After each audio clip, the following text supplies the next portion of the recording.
Two introductions just for added effect. Well, basically, I don't know how to turn off the repeat thing on StreamYard. That's me being a dumb bastard. What is up, guys? What is up, chat? This is a long-awaited, often delayed top 10 horror movies of the noughties with myself and a few esteemed other YouTubers. So yeah, I mean, this has been put off for the longest time, all due to me constantly things getting delayed, and I do apologize because I know this is something that everybody wants to see. This is going to be an interesting one because I kind of feel like this a top 10 of the 2000s in terms of top 10 horror movies is going to be a little bit more unpredictable than maybe the 90s, mainly because there's a little bit more in terms of variety in the 2000s. The 90s was just, in my opinion, fucking atrocious for horror. The 80s as well. I think even though there was probably a greater number of horror movies in the 80s than at any other time, we're probably like set in our ways when it comes to 80s horror, and we all kind of like resonate to the same sort of movies. So I think with the 2000s, we all kind of like spread our wings a little bit and like moved out a little bit and embraced new stuff. And I think this is, I think this will, maybe we'll all have the same 10 movies. Who knows? But I do think that this could be something a little bit different. I don't think everything. There's 4 people tonight, and I think everybody's list could be a lot different to everybody else's. With obviously the same 3 or 4 movies probably making a big impact. But anyway, let's just get on to the guests tonight. First up, all the way from the Isle of Man, which is not far from where I am, it's Dave from Savage Zombie Reviews. What's up, Dave? How's it going, mate? You all right? All good. Looking forward to tonight's stream. Looking forward to your choices. I am actually, yeah. It's been a while. I've had this list for a long time. Yeah. So yeah, I'm happy with mine. I think there'll be a couple of dodgy ones in here, I'm sure, but all in all, I've got a couple of dodgy ones. I think you need a couple of dodgy ones. It's like you've got to have your Big Mac along with your fillet steak. So it's a nice way to put it. Yeah, that's right. I've got a few Big Macs in there, and I've also got a bit of fillet steak as well. So, also tonight we've got Alexei, all the way from Canada. What's up, man? Hey, what's up, guys? Looking forward to your choices as well. I'm sure it's going to be interesting. Likewise. I'm just curious to know whether we're all going to have that same 2 or 3 movies. Which I think the last time we did this for the 90s, I think we all kind of came together on a few films, and I think it was the same in the 80s as well. But I think there's going to be a couple of movies that we all kind of have in our top 10. But last but not least, the start of the show, obviously, all the way from New York, we got JT. Thank you for the intro. He's been waiting for 20 minutes to do that little intro. Yeah, I know, right? He's been sitting there for 20 minutes. Come on, start the goddamn thing already. I'm not sure. Wait. Start the goddamn stream. This is the man who asked Your intros are long, man. This is the man saying, start the goddamn stream, who asked me to delay the stream by an hour so we could make it on time. It's fucking Easter. I didn't know. I forgot it was Easter. I said, all right, Sunday. And I'm thinking, oh, shit, it's Sunday. It's Easter Sunday. Okay, so, I've delayed the stream for an hour. When it's now 10 past midnight UK time. I don't know if Professor's coming. I hope you can make it. Let's just quickly acknowledge the chat before we get into it. We've got Dan in the chat. We've got Jay in the chat. We've got Phil in the chat. We've got Big T. We've got Lorne in the chat. What's up, Lorne? Yeah. What's up, chat? We've got Mayanne in the chat as well. What's up, May? Got Cliff Booth in the chat as well. So, Cliff. We've got Carey as well. So, lively chat already. It's going to get livelier. So, obviously, before we get into the, our top 10s, what we always do with these streams is, throw out a few honourable mentions. So I'm just going to go right from the off now. I'm going to mention 2 films that are 2 of my favourite films from the 2000s. Oh yeah, which I don't really regard. If these films could be classed as horror films, they would be probably my number 1 and number 2 movies. I think these 2 films are better than everything else that I can pick in this list, but they don't really fall under horror. So the first movie is Hot Fuzz. There we go. I adore Hot Fuzz. I absolutely love this film so much. It is. I can't. There are definitely slasher elements to this film, but I absolutely adore Hot Fuzz. I think it's the best of the Cornetto trilogy by far. I think Shaun of the Dead is horrendously overrated. I think Hot Fuzz is way better than Shaun of the Dead. So that's my first pick as an honorable mention. I think it's overrated too, actually. Yeah. Which it's I still can't. Great, though. But I just can't include Hot Fuzz. It's just. I got a ton of honorable. It's a comedy. A film that is just definitely has slasher elements, but is definitely what I would call a revenge thriller. Is Dead Man's Shoes from 2004. Paddy Considine, who's also in Hot Fuzz, by the way. If anybody's not seen Dead Man's Shoes, man, you need to watch this film. This film is fucking incredible. There are elements. He literally dons a gas mask. I was just talking about that the other day. He literally dons a gas mask in the film and murders people in one of the scenes. Like the crazies, kind of. But it's not a horror film. It is a revenge thriller. So right. I just can't class it as a horror film. But if anybody's not seen Dead Man's Shoes, 2004, essential been a film. While. I should rewatch that actually. Yeah. So there's 2 for me. Dan just said the same thing. Again, must be a revenge film. I got 17. I've got more. But in terms of movies that I just there are legitimate horror films out there which I will probably throw out again. The ones you wanted to catch. Yeah, but they you just feel on didn't make they just didn't make the top 10. They're just not top 10 worthy, basically. Dave, do you want to throw out some honourable mentions? Yeah, I've got a couple. There's not a lot for me, to be honest with you. But one of them's the Strangers was close. Because I do enjoy that movie. So that's an honourable mention. I remember the first time watching The Strangers, and it generally did creep me out. I just thought it was just really unsettling. And my second one's the Friday the 13th remake, that whole line which I do really enjoy. So creepy. Yeah, I like that one a lot too. Yeah. So it's the Friday the 13th remake. It's decent. I like the beginning 20 minutes. Yes. Nice. Yeah. But other than that, there's not much really, apart from them two, for me. Alexei? Alexei, okay, yeah, I did. We'll mention you guys. I got a handful of them, but I'll rattle most of them off and then maybe comment on just one or two, just to kind of keep things moving for everybody. So, honorable mentions that I could come up with at this point, and these are all still basically essentially just about 5-star movies in my book. But anyway, Rogue, Greg McLean's Killer Crocodile movie. Let's see, the Collector. Yes.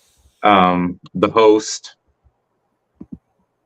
Wolf Creek and High Tension. And High Tension is just such a party as far as gore goes that I wish I could put it in the top 10. But I can't. I hate to be a cliche, but I can't quite reconcile that twist and then in good conscience make it a top 10 movie. I really would love to, but unfortunately, I can't quite get past that. But up until that, it's a blast.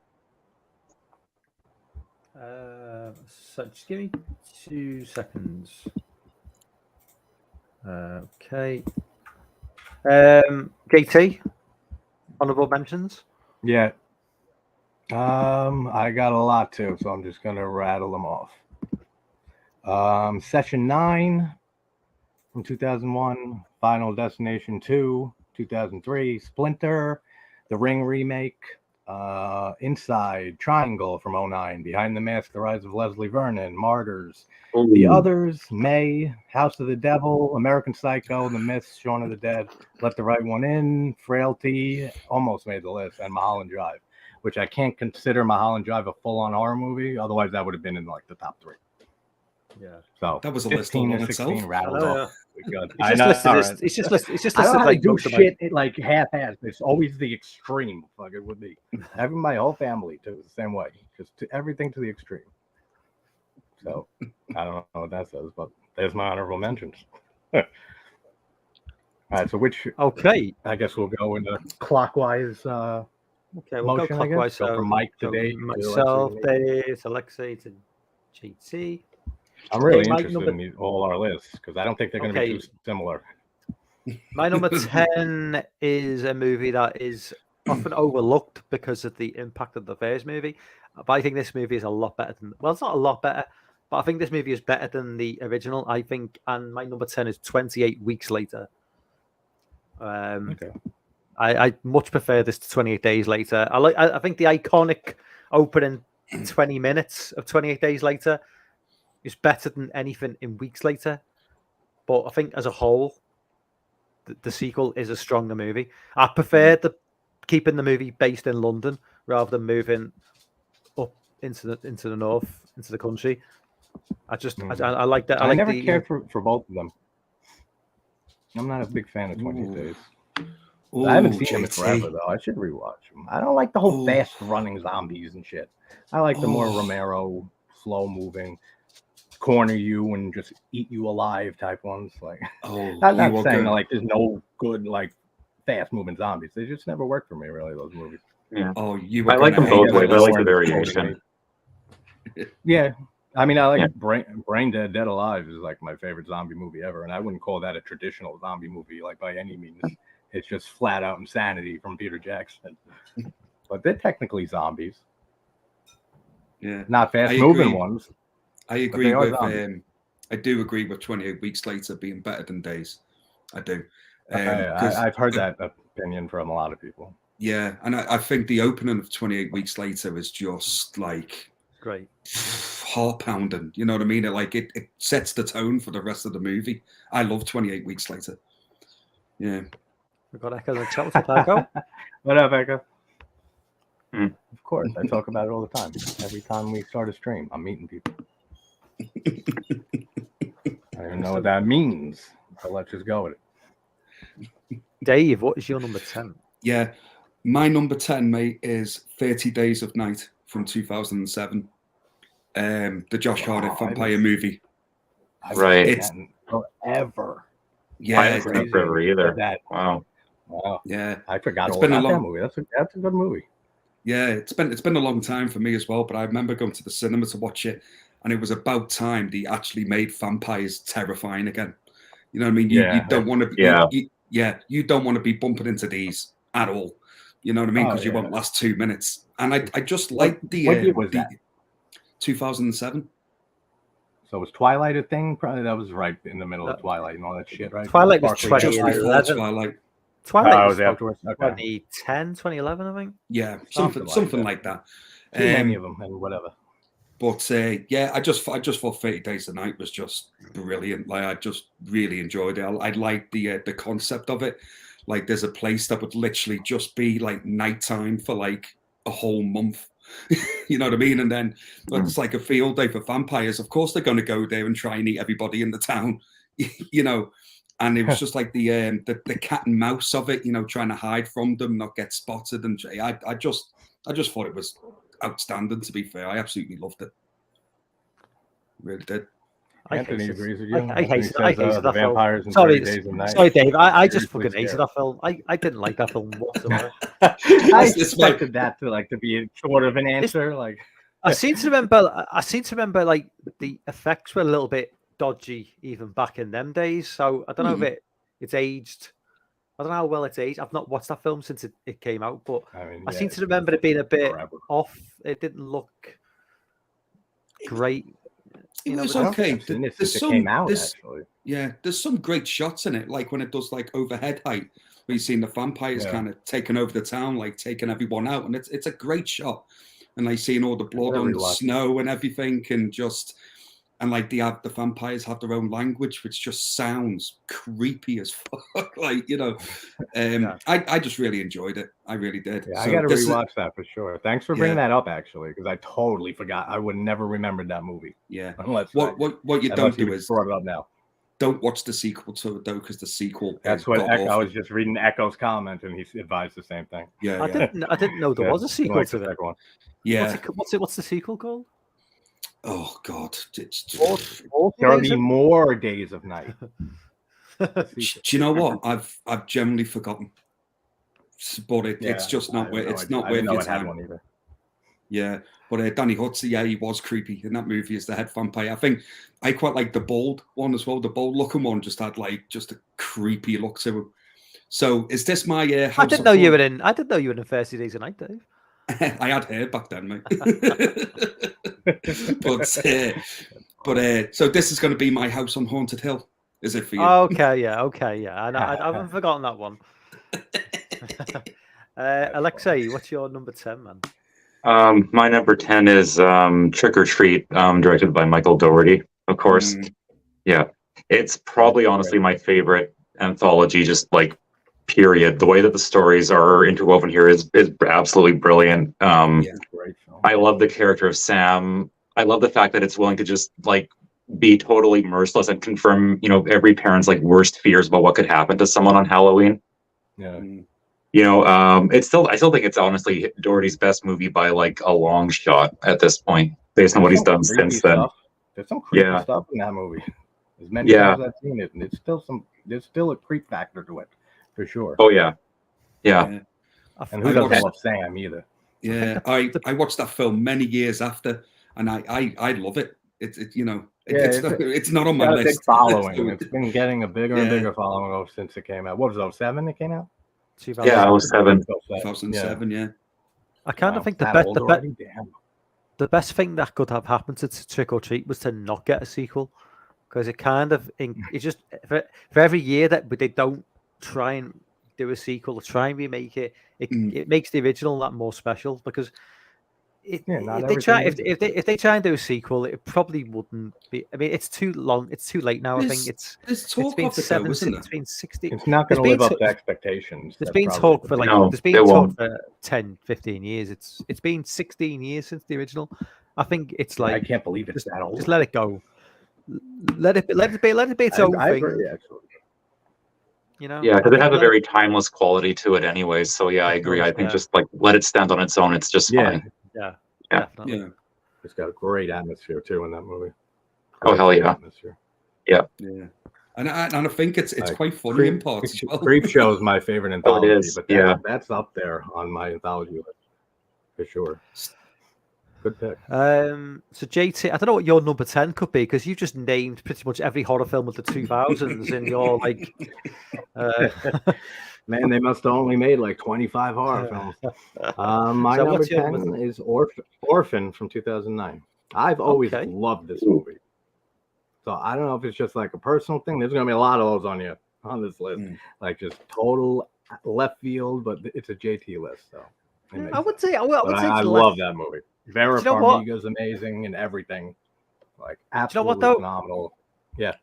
So I wouldn't have said. I would have said if it hadn't been for the sequel, like that came out last year, I would have totally forgotten about the first film. It's kind of. I think it came out around a time when it just got lost in the shuffle of like a lot of other stuff. And a movie similar, like with another creepy kid kind of movie. There's a lot. It get lost in that same year as Case 39. Which is another movie I kind of enjoy a decent amount.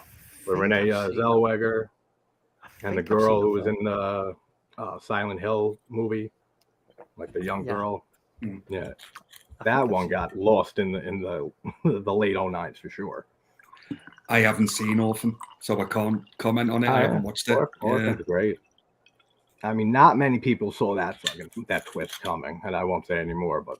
I already know what the twist is. Oh, so fuck you then. What am I keeping spoilers from you? But no one saw that coming, really. I mean, as ridiculous as it is, I mean, it is a real thing. Like whatever she has. Well, they did a good job in the sequel or They did a great job. Prequel, sequel, whatever. Prequel, it's they make her look like someone who could possibly be. You know what I mean? That was my biggest concern. Was like, how is she gonna look? She's fucking like 25 now or whatever she was, and she was 9 in the first movie. So it's like, I hope it's not distracting. They did a phenomenal job because I think maybe 1 or 2 scenes in like a certain lighting, you can tell a little bit. Besides that, she looked like just the same Esther from the first movie. Like, and what's her name that I don't really care for most of the time, who's in the prequel? Oh, what the hell's her name? Somebody help me. the mother who goes crazy. Oh, the one 10 ways, 10 things I hate about you, is it? Dexter, season 5. She's on Dexter. Played Lumen. She was in the Omen remake with Ryan Reynolds. She's in the old late Julia 90s. Stiles. Julia Stiles. Thank you. Yeah. I don't know why I couldn't remember that, but she did a great job in Orphan First Kill. Yeah, she was great. I'm very split on her as an actress. Some things I really like her performance. Some things I do not like at all. So she did a great job with it. But yeah, Orphan, number 10 for sure. Okay, I think Lorne's going to give us his version of his 10 through the chat. Yeah, Jason. His number 10 is called Fuck. Fook. Is that how you pronounce it? I don't know. I read it as Fook, but I could be wrong. Fook. Sure. I'm just going to call it Fuck. Yeah. This is where Lorne has his vernacular. I've not heard it. And apart from the fact Jason X will be number 1 now. Jason X. Oh, Jason X is going to be Dave's number 1. I know that. He told me in private. Okay, so we're up to number 9 now. It's back to me. My number 9 is I've made my list. I've totally forgot. My number 9 is this was the decade of Final Destination, right? So Final Destination 2, the best Final Destination movie in my opinion. That's from the opening scene just to the lift to the barbed wire. There's so many good kills in this film. Great characters. I loved 1, but for me 2 is the definitive Final Destination movie. And I think most people kind of probably. I agree. I think most people will probably say 2 is the best Final Destination movie. They always are so close, 1 and 2, but 2 usually always gets the edge for me a little bit. I don't know what it is. The characters, maybe I like them a little more. Yeah, it's the second one, the beginning when they're on like the motorway or something. Yeah, with the logs, with the log. Yeah, no one ever drove behind a log truck again after seeing that movie. Still to this day, I see one on the road, I get the hell out of that lane so far away. So I've seen those movies mad times. That ain't happening to me. You ain't getting me death. I've never been. Do you know? I've never been a huge fan of the Final Destination series. They definitely just have their own style and just stick to it like glue, like for all the movies. Like if you don't like one, you'll like most of them pretty much. Or if you don't care for them, you're not going to care for like a new one or something. If you don't like the way the movie plays out, it's very much sort of exactly what you're getting with a Final Destination movie. Yeah, it's the setup and then the payoff with the kills. Oh, the kills are very creative. It's a tried and tested formula. Like you know exactly what you're getting. So if you don't like one, you're not going to like 2 or 3 or 4. I just thought they were okay. It didn't like wow me or anything. I didn't love it as much as like a lot of people seem. I know people who don't like the series at all. Never liked the first one and then just never watched the ones after that. But they do such a great job of building tension in the death scenes, of just showing all the possible things that can kill this person. And then you're just like on the edge of your seat. Like the first time watching these movies, like, all right, what the hell is killing this motherfucker? Like, is it going to be like the water leaking out of this thing, like by the fridge? And it's always something you don't expect, and it's just like right out of left field, and they're dead. And it's like, oh shit! I love that the way they do that in all the movies. 2 as well. 2 has got the kid and the dentist, and then you think he's going to die in a dentist, and he runs out and he chases the pigeons away, and then the sheet of glass just drops. I'm not sure that would happen quite like in the film. I said that in my video.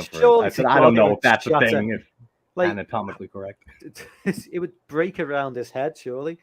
I don't think it would crush him to nothing, right? I think I even asked for a glass expert in my video on it. Says anyone like watching it have to be like an expert on glass? I mean, you could tell that's the thing. To the point where there's barely any even bones left. It's just like it's almost like they just dumped his remains in a bag and like put it on the ambulance. Like there was nothing left of that kid. Like that's a freaky ass scene. And there's a thing in his mouth, like the fish that's like hanging over, which what a fucking safety hazard that is. Like they would get fined immediately for having like a baby thing, like babies having the cribs with all the stuff hanging down right above a patient's mouth, which makes no sense at a dentist anyway. No way. They'd be shut down immediately. At least fines that you got to fix this shit. Somebody's gonna choke on a fish one day. Oh no, somebody almost did already. All right, you're good. Yeah, Big T, they did have the tanning bed scene, was funny as hell. Dave, you're number 9. Yeah, my number 9 is the Texas Chainsaw Massacre remake from 2003. Is my number 9. Yes. Yeah. Mike, what are we doing? Are we going to do what we usually do? If it's on somebody else's list, wait to talk about it then? I would say let Dave go into detail. Mine, sure. Yeah, I'd say let Dave go into detail, and then good you maybe just briefly skip, because there's no need for us to, No. Yeah. That's why. No, the only thing, I mean, like I say, because it was coming out in the time when, freaking loads of remakes were coming out, and a lot of the remakes just, let's be honest with you, weren't great. I think Texas Chainsaw Massacre was probably one of the first ones, and oh God, I'll probably get some shit for this, but I actually think, in my personal taste, it's actually better than the original. Now I know I'm going to get some people coming at me in the comments on this, but overall, I think it's better. I don't agree, but I see what you're saying, because I watched the remake more often than the original. But I wouldn't say it's a better movie than the original, but I do watch it more often. So I do get where you're coming from. It's an amazing remake. Of all the major slasher films, best remake, by far. Yeah, which is what disappointed me. Marcus Nispel directed that. Then he went on 6 years later to do Friday, and I just didn't care for that. And I was like, "Damn, man, this is the guy who brought us Texas Chainsaw 3." Yeah, and I love Leatherface in the remake as well. I just think he's just so this whole look and everything is so big. Yeah, you see that guy, you run he's legitimately intimidating, man. For real. Wasn't he a wrestler or something? the guy who played him in that? Wasn't he a wrestler? More Professional than wrestler or like, something? more Or than a like, stuntman or Yeah, something right. like It that. looks like it, something like that. Because he is. Yeah. Dead. Yeah. I think the way I'm they not too shoot him sure. is cool. I think the thing about Texas Chainsaw Massacre the remake is like it's got the big budget, you know, it's got all like the Yeah, bells it and helps. whistles, like the Yeah. good looking cast. It's Yeah. got everything that's going for it. But I think the only thing that detracts it from the original's got that rawness, that it's almost like sweatiness, like it's like that. It's got like that. It's got like dirtiness, that nastiness of like that VHS era kind of look to it. It looks like a nasty, dirty place. Yeah. Whereas Texas Chainsaw Massacre 2003, it's slightly cleaner looking. It's you know, polished it's got that a little more. It's got that sheen. It's got that sheen, a Hollywood sheen to it. It takes away a little bit of the edge, but it's a more professional movie in terms of like the way it was. It is. I also think the remake's performance. Yeah. I also think in that movie. I also think the remake is. What was I going to say? I just think it's more entertaining than the original, in a sense of I find the original a hard watch. And I think I said that in my review, like, I think I gave it 5 out of 5, the movie, because like it's a solid horror movie, but it's a difficult film to sift through, I find. Not because it's bad in any way, it's just, it just has this it's very depressing. I can see that, yeah, for sure. You know what I mean? I know people who don't care for it. I mean, I like the second one, Texas Chainsaw 2 is my favorite in the franchise.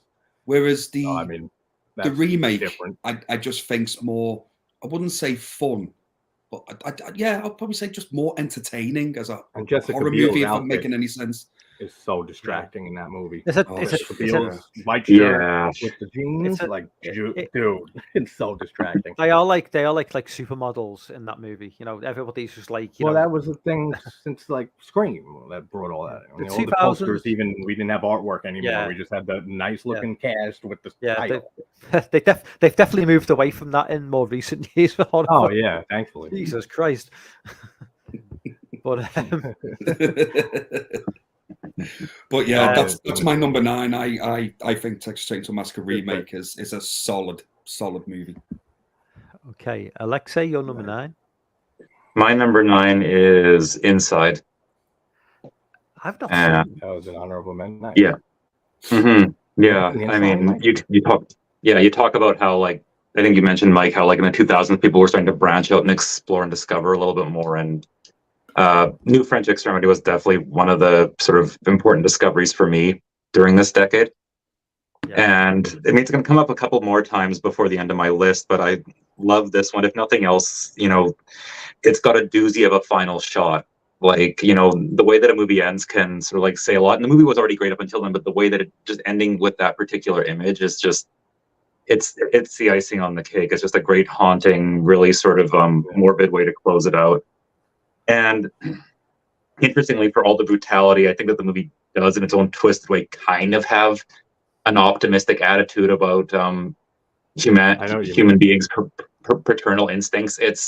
You have to kind of squint to see it, but it's there. That's my opinion, anyways. And especially people that are squeamish and shouldn't be watching that movie in the first place. They're not going to pick up on that to see that at all. They just, because that is a bloodbath of a movie. Like, what a great movie. My God, yeah. I was going to do that as one of my mystery spoiler discussions, and I said, I said nobody, probably most people have not seen Inside, like casual or horror fans said you can't just drop like an Inside on somebody, like on a group of few people, and be like, enjoy this.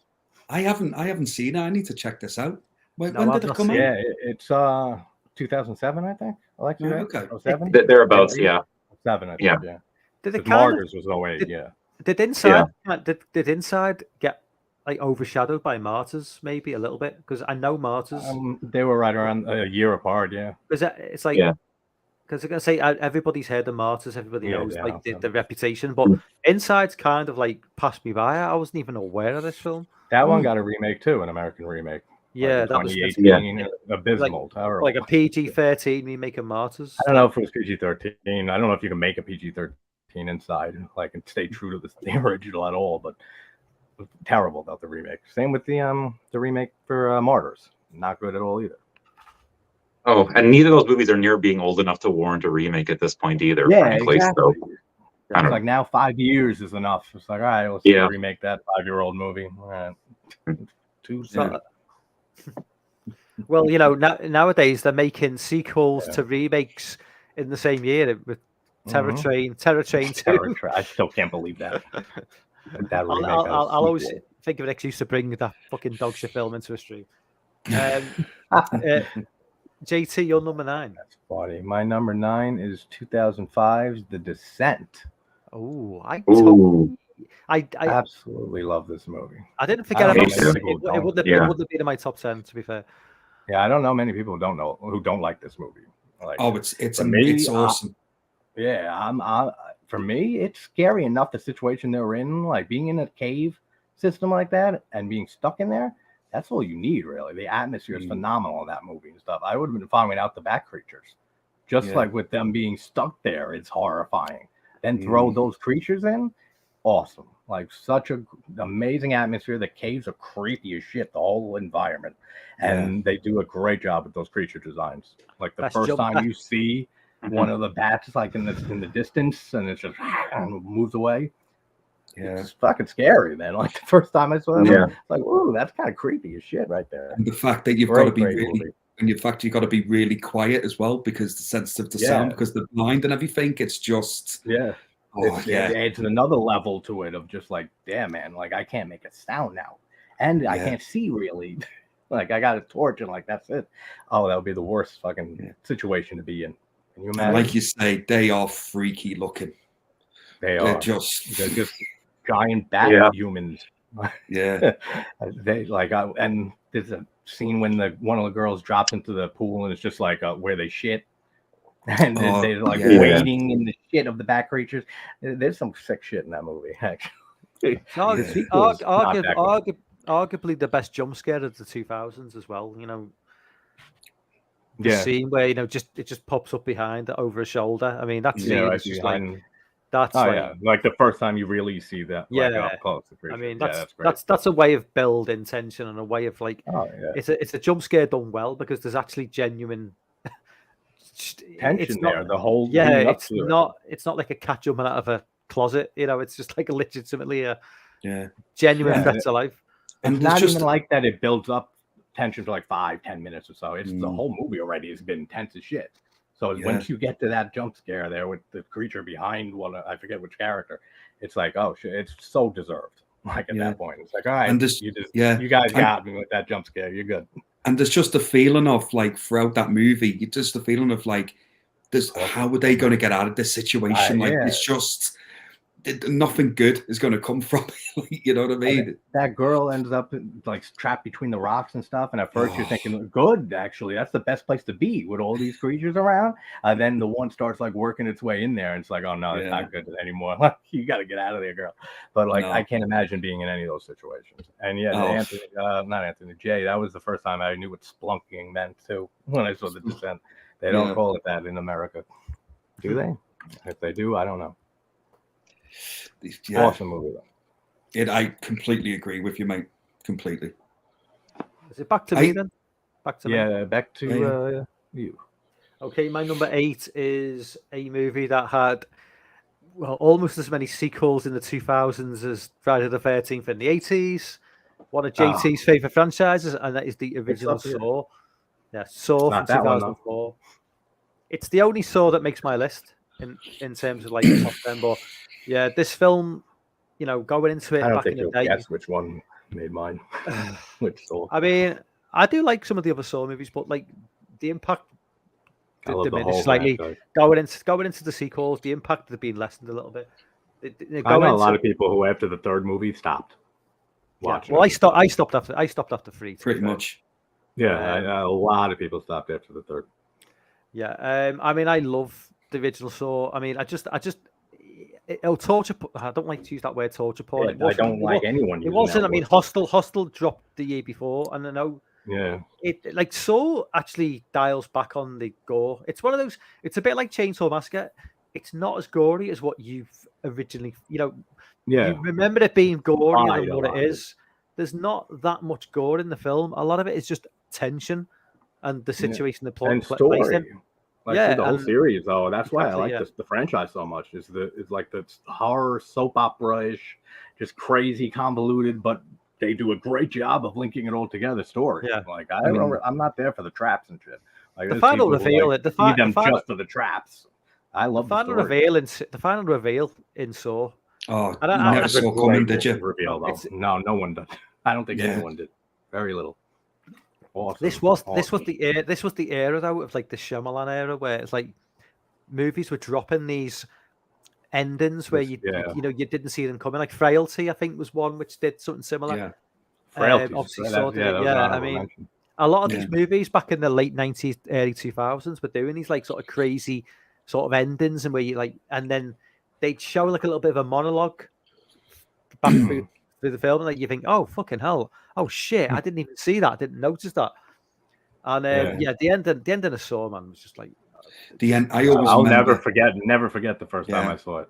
No, I I always- was in theaters with that ending, with him getting up. Yeah. The whole theater was like, oh, the whole Yeah. theater. I'll never forget that. That was Yeah. crazy. I was the same when I saw when that ending was happening, and that accompanied with the music was just Mhm. like the Yeah. music, right, you know, and then it's so amazing and iconic in that series. yeah, and then he just says game over and shuts the door and everything. I'm just sat there Yeah. like, what? It's like what happened just now. Yeah. And the thing is, he had the key the whole time, but it went I down the know. drain at the That's beginning as screwed well. up, It was though. like, what? That's fucked up on Jigsaw's part. It's like, don't put a key. The way to get out, you're supposed to be fair and square. Like, and that'll you have a chance to survive. It's like, no, Yeah. you're gonna wake up in a bathtub. You're gonna be thrashing around. Anyone's Yeah. gonna pull that drain handle out, and they keep Absolutely. going down there. It's like you fucked him from the beginning. But I didn't know if that was probably maybe his intention. I 100% You was his needed Dr. intention. Gordon. Well, if you haven't seen if you don't know the old the later ones, but Mhm. like Gordon's a part of it and stuff, and Yeah. that's probably why he needed Gordon to survive. But Yeah. who knows? But that's fucked up. That Jigsaw. He I does think, it a few yeah. times. I think the first Saw movie was outstanding. I really did outstanding. I know like three types of Saw fans or people who just love the first one and that's it. People who stopped after the third or fourth one, and people who love the entire franchise. Yeah. That's usually how it goes. I watched up to Saw 4 was the last one that I watched. Yeah. Saw 4, I just kind of I thought, no, I'm good now. Well, that's when it I started like- getting more Yeah. convoluted because those two Yeah. happened at the same time, 3 and 4.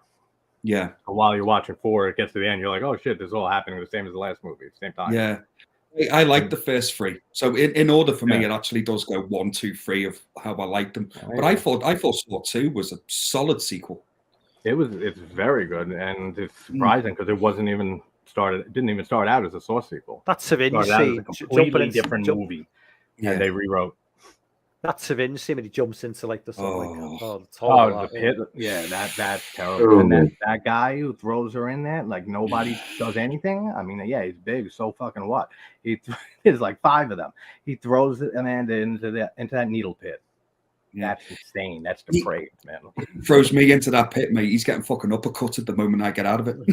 Oh yeah, there would be no getting in the pit because we just gang up on that fucker. We'd be like, no way, get out! You get your ass in there. This tape is for you. This is your test and stuff. But it shows what type of person that guy is. I hate that character, Yeah. but it's effective because you're supposed to hate him. But it's Saw definitely has one of the best themes, best horror music. Oh yeah, that's why I did a I cover love it. of the theme. I fucking love Yeah. that. Such an iconic score. Yeah, agreed. Dave, your number It's my go, 8. is it? Number Number 8. 8. Basically, my number 8 is The Descent. So Okay. we've spoke about it, but yeah, it's number 8. Like I said before with The Descent, Right. it's a solid horror movie, and I've never. I don't think I've ever spoken to anyone that hasn't liked that movie. That's what That's I was all. saying, right? I don't never Yeah. hear it being like, no, I don't like The Descent really. Like everyone I Yeah. talk to, I love that movie. I like the I do like Very, the sequel very as well. well. Yeah, it's not bad. Some of Yeah. the writing is stupid. And Never just to get seen the it. girl down there again, the main girl. Like you're gonna take Yeah. this girl who's just down in this cave system. She's in the hospital with amnesia. The Yeah. sheriff's gonna take them down into the cave system again and use her for what? For help? She can't remember shit. She has amnesia.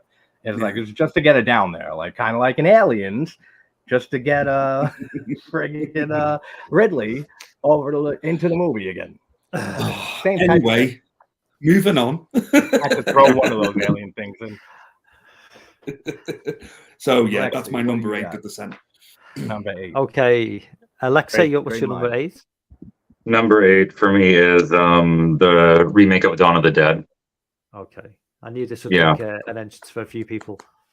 Yeah, it's I still think it's Zack Snyder's best movie at this point. And yeah, it does change up the zombies, but I still feel like it honors the essence of the original enough to qualify as a remake. I think that using James Gunn's mean streak in terms of the writing worked out really well. Obviously, it's not as outlandish as anything that he did in Trauma or any of that sort of stuff, but it still works. I mean, then the satire gets replaced with some sort of more slapstick, smart-ass banter. But again, I like the change. It's got the spirit of the original, but it's kind of doing it in its own sort of format.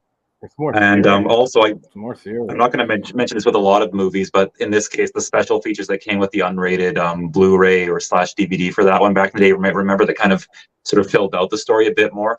That is awesome. I love that. And that's the way you can put that stuff to good use instead of cramming it into the movie or like leaking it online. Like do it like this, because then it feels like you're exploring it, but you don't feel like you're getting a homework assignment either. It's awesome. Yeah, that's true. 100% agree. I love the Dawn of the Dead remake. Yeah, I forgot to put it on my honorable mentions, but it's definitely on there. Absolutely love it. Only good remake in the Dead series except for Night of the Living Dead remake is good. I like the remake for that. The Day of the Dead remakes are atrocious, which is sad. And I'm glad they are, because Day is my favorite of his Dead films. So good. Let them have shitty. That opening 10 minutes. The opening 10 minutes of that Dawn of the Dead remake. If you're not hooked in by that opening 10 minutes, then there's no hope for you. You know, the scene where she's the overhead shot where she's driving down like the highway, and then it's like, is it the truck comes in? Yeah. It's just it's just such a good scene. I mean, like it's extremely well directed. Which surprised me. Army of the Dead, it's Zack Snyder's movie on Netflix. I'll throw this out to the chat because, who first came up with the idea of running zombies? Is it 28 Days Later, or was it? I mean, the crazy. I don't know. The crazy. Well, they weren't really. The crazy. They were. Well, then you could argue 28 Days Later. They're not actually zombies. Yeah, in terms of like a virus where people are just acting in a zombie-like way, but are running. I mean, I don't know which. I'm just waiting for Lorne to come. Lorne to come back with an answer. Yeah, Lorne. What's the answer? Lorne's number 8 is Severance, by the way. Lorne's been giving us his insight into Severance is good. Yeah. Fun fact: Severance was filmed on the Isle of Man. So there you go. Where am I? You mean tell me there's a lot of movies filmed on where you're at. Yeah. So basically, the Isle of Man, because it was meant to be set in was it meant to be like Ukraine or like Hungary? Hungary, was it? It was like it's like some Eastern Europe, wasn't it? Yeah. Nice. Yeah, but I think Severance is a solid movie. I like it. It's quite funny as well. Oh, you got Danny Dyer is always like sort of like comedy gold. Where are we up to now? We're up to me, right? It's JT's number 8. Number 8. I don't know why. I know this still kind of I included it just because it's an out there movie and there's some disturbing stuff in it. Which, thinking about it, I should have included Mulholland Drive if I'm including this one. But Gaspar Noé's Enter the Void from 2009. Excellent movie. That's all I'll say. Long movie, excellent movie. A lot of first person perspective too, which is you just got to see that movie. Like it's just an experience. Like visually, it's stunning.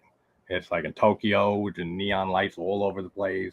It's like it's about this brother and sister that live in Tokyo, and they always like made a promise that they'd stick together after their parents died and stuff.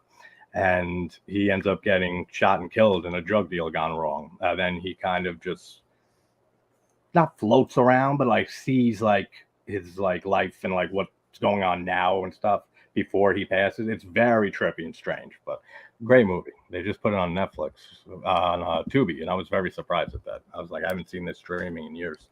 Great movie. Gaspar Noé's a great director, French director. If you guys haven't seen any of his stuff, he did Irreversible, didn't he? Irreversible, yeah, it was the film before that. Brutal movie.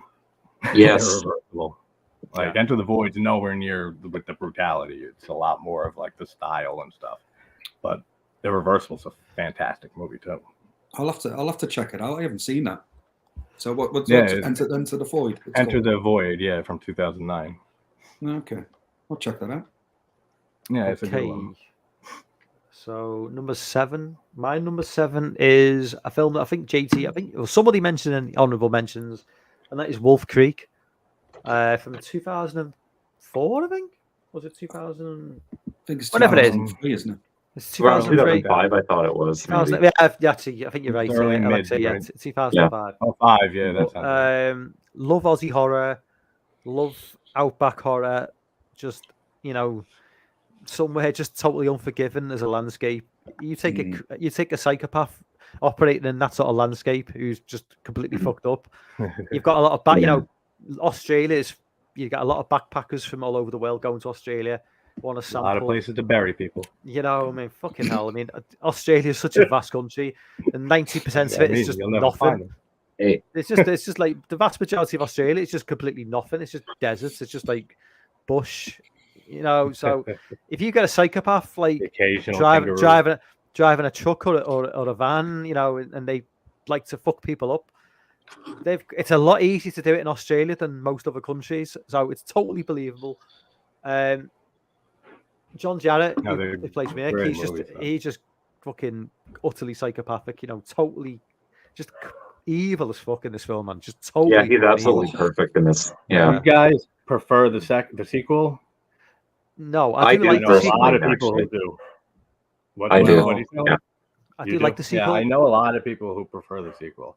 I can never pick which one I like more. They're kind of on the same page for me. I never quite understood in the sequel why he just lets him go. Yeah, I don't know. Because like, it's Australian. Well, they didn't have enough desert to hold them. Oh, actually, that was a good answer. Anthony mentioned Nightmare City by Umberto Lenzi. Had fast zombies. Yeah, love that film. That's a great answer. I did not think of that. Great movie. Who, Mike? So Dave's number 7. Yeah, mate. My number 7 is the first Saw movie. Is my number 7.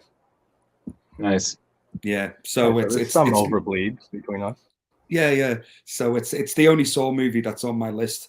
For all the things that I mentioned before, Mike, when you brought it up, that ending will always stick with me. Like, I will never forget, like I said, the first time watching that movie, and that ending just blew me away. Like, so it's just a solid chills every time the theme plays. Yeah. At the end of every movie, when that theme plays and score kicks in, and you're about to get like some crazy reveals and stuff, I still get chills sometimes watching it. Like, it's so effective, that score and music. The editing is, to edit a Saw film has got to be absolute torture. Like, with all the fast ass cuts and stuff, like especially at the end with the crazy reveals, that's got to be such a pain in the ass to edit one of those movies.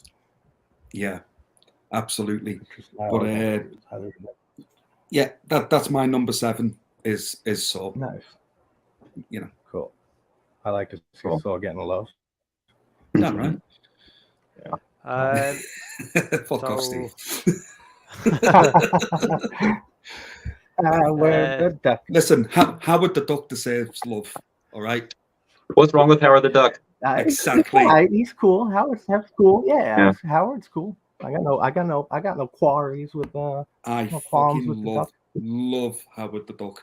I love that movie too. Yeah. I will defend that film until my dying breath. Movie.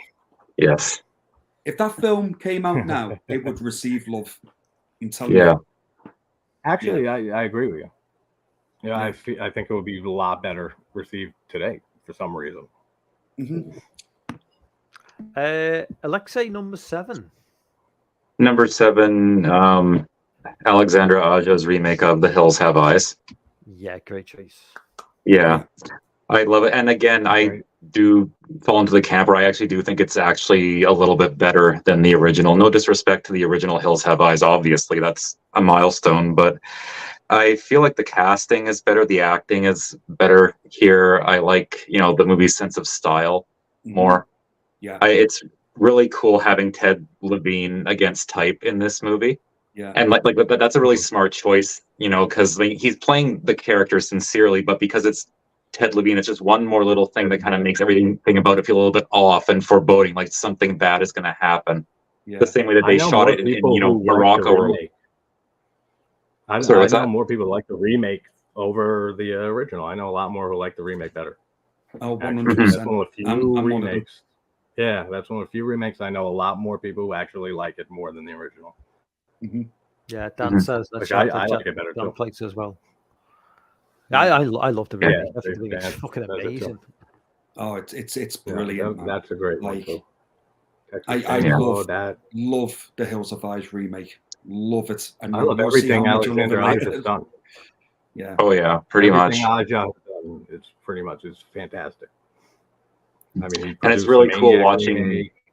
Yeah, watching the human survivors like sort of lose their cool and kind of like break down slowly over the course of the movie too. They don't get more righteous; they actually get more depraved themselves in a way. Yeah. That's a really nice touch. Put some spin on it for sure. Yeah. Yeah. And you can tell. Anyway, he has such a distinct style, Aja. Yeah. You can always tell like, where his influence is bleeding in. Yeah. And there's some really unsettling moments in that movie as well. Yeah. Like when one of the mutants is pointing the gun at the baby and stuff, and you're just like, that's fucked up. That's always got me. That's like there's no lines really, but that's almost a line. And it's like, just this. That's great.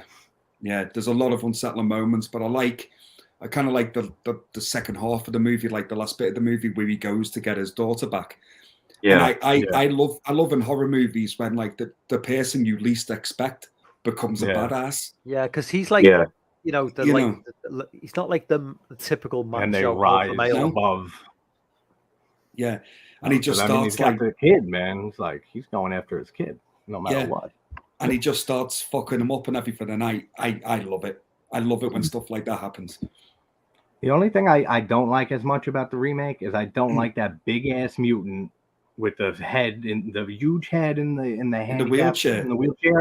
Don't like. I like the original. I like how they look just like more, not as crazy mutated. Even though it makes sense that they, it was a testing site and shit. I think they went a little overboard with like how mutated they are, but that's just a personal thing. The original one is actually underrated, Dan. I feel like I've always kind of thought that. That's why I feel more people like the remake. There you go. Wait there, guys. Before we crack on, can I just have a 10-second toilet break? I'm going to piss myself. You can. Cheers, guys. Don't piss yourself, man. I'll just jump in the chat. So Lawns number 7 is The Orphanage. Fascinating, lyrical, properly gothic, not just in imagery but in emotional resonance. I wish J.A. Bayona had made The Haunting remake instead of The Bond. Why do I feel like I think Lawns? Yeah, go back to Lawns number 9 was a film called Sick Nurses, which I haven't seen. Surprisingly enough, I have heard that film though. I'm not completely stupid. I have heard of Sick Nurses, which Lord recommends as number 9, but it's like I've just not seen it. I think it's like, is it like Japanese or Korean or something? But I don't know. I haven't heard of it. I don't think. Severance might be the best of the corporate office room horror comedies that were popular in this area. Yeah, I don't think I heard. Lorne says Saw 2 is superior to Saw 1. Big T has a point, but I mean, no one really cares for Wrong Turn that much. First one is all right. Second one's decent. I haven't seen the remake. Yeah, I mean, top 10. Oh, it has nothing really to do at all. Like completely. I kind of think like Wrong Turn would be like in everybody's like top 20, but nobody's top 10. Unless probably not top 20. It would be an honorable mention. I should have even wrote that down and made that up. I like the second one more than the first. I always liked the second one more, but then I kind of like shifted over the years, and I like the original better now.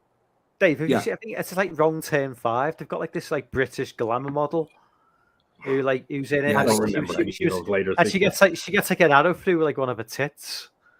I don't know if you've. I think it's like Wrong Turn 5 or 4. It's just like I think just. Is that the one with Doug Bradley in it? I don't know. I've never seen the film. I've just watched that together. Yeah, I think it's 5. Original series. They've got this girl. They've got this girl who was like in the UK. We had this thing called Page 3 girls. So on page 3 of like a newspaper, they just like it's just a girl with like a tits out every day. Yeah. And they took one of these girls and put it in a movie. And basically, the whole point of her role in the movie was just basically get an arrow through one of her tits and die. Yeah, and it's like no issues. always need those in a nice horror movie. Wrong Turn 1, 2, 3, and 4. I don't remember any of the later sequels. I don't remember past the third movie probably. Oh, the third one. But the remake had nothing to do with anything in Wrong Turn. The only link was that they made a wrong turn in the remake. Okay. They got lost. That's it. Like, hence the title of the movie. Weird. yeah. I guess. I mean, I guess it is true to the name. It's just not true to the series. It's totally different. So, JT, your number 7, is it? My number 7 is Sam Raimi's Return to Horror in 2009 with Drag Me to Hell. It's a hell. Good choice. The only, I think, PG-13 horror I have on this list. Is that PG-13, really? Was it actually PG-13, was it? That was PG-13. Drag Me to Hell was PG-13. And it's one of those rare ones that, besides, I mean, the CGI is a little That's the only negative I have for that movie. It's I can't think of anything, though, that would warrant an R rating. I can't think of anything more that, like, he could have added in there to be like, oh, that could have been better if it had an R rating. Like, it's fine how it is. And I mean, people wanted Raimi's Return to Horror. They got it. Like, we all got it with that movie. So most people I know really enjoy that movie. It's basically an Evil Dead movie when you really think about it. Yeah, basically. But, like, I'll never forget the first time I saw, like, the twist. It's not even a twist, but like when he switches the button with the thing at the end. Everyone saw that. But it's still so fucking shocking when she finally, like, when you see her getting pulled down there with the train coming, and she's just like, somebody help me. Her face is getting all fucked up, and then the ground closes back up. And Justin Long went to church the next fucking minute and became like a born-again Christian. And he started believing everything because he was so against all that in the movie. All psychics, blah, blah, blah. I don't believe any of that. He believes now after he just saw his girlfriend sucked into hell. Could you imagine that? It's a creepy-ass fucking movie. There's the kid at the beginning, gross stuff in there. I was just going to say there's some really woman gross... coming on there. Oh. That's a brave role that she took. I forget the actress's name who played Christine, but that was a brave role. There's a lot of gross gags in that movie, like with the embalming fluid when the old woman falls out of her casket and all the fluid just like falls into her mouth, sprays. Raimi always does. You can't have leaky blood, or it has to spray everything. Just has to spray all over the place. When she gets a nosebleed in the office, it shoots into the boss's like face on his shirt and stuff. I was just going to say, I don't know what people could have expected more. I was just going to say, being gunned by an old woman is just like a Saturday night for me now. That's funny. But it's great movie. There's some really gross moments in that, like that only Sam Raimi can do. Sam Raimi wishes that he wrote the part for Bruce Campbell because he would have loved to have done that stuff to Bruce. That's one thing that's so great about, like, when like behind the scenes a little of like their relationship and working on the Evil Dead movies. He just loved fucking with Bruce Sam so much. They have such a great friendship. I think I've said it before. I won't go long on it, but he would just say like to the DP, like, oh, all right, I'll watch this, and they would just be like, all right, Bruce, I want you to like dance around and shit, like whatever, and do some ridiculous shit, and he'd be like, are you serious, Sam? He's like, I'm dead serious. He's like, I need this shot, and he'd like shoot it for like 20 minutes, and then he'd be like done. He'd be like, oh yeah, you did good, and he'd look down. I can get him to do anything. Like, that's brilliant. To have a friendship that great, like, and working on movies together, like, that's awesome. It adds so much to those movies, like the chemistry between them. Oh, 100% agree. Yeah. Lorne disagrees with you, JT. No, Lorne, come on, man. I hate Drag Me. Oh, we ain't gonna agree on everything, just like everybody. Which was at least got Raimi's director credit. I love that movie. Absolutely. No, I know he'll like my next one though, so that's good. I'm with you, JT. I agree with you. Number 6 now. Yeah. Six? Okay, my number 6 is you call it High Tension, we call it Switchblade Romance. Alexander Arja, French, 2003, I believe. It's probably one of the original sort of like French, extreme French. It's not extreme compared to like what came down the track a few years later, but when did Frontiers come out? 06? I think it's 06, 05. It was after this is one of the it was one of the first of that movement, the French movement in the 2000s. This was like one of the ignore the batshit ending, which makes zero sense. If you just like completely just ignore the last 10 minutes of the movie, it's just a great ride, you know. Yeah. The kill, you know, the whole twist. The whole twist is so. If I just try to kill it as the killer and not really say anything more than that, because it's kind of like, but the opening like 20 minutes is genuinely sort of creepy, and when you don't know who the killer is, and you just think it's who you think it is, there's something genuinely like disturbing about this person. Oh, he's getting the blowjob with the severed head. Yeah, and one of the best kills in the 2000s is the whole scene with just the head through the. I need to see this movie. Staircase. Yeah, the banister there with the piano, right? And he just pushes it through, and it just decapitates. That's such a great kill. So good. But you know what sucks when I covered the movie a little bit ago on Tubi, it's fucking censored. It's R-rated. So no one wants to watch High Tension. And JT's been censored as well by the looks of it. Bye, JT. Tubi have censored JT for criticising.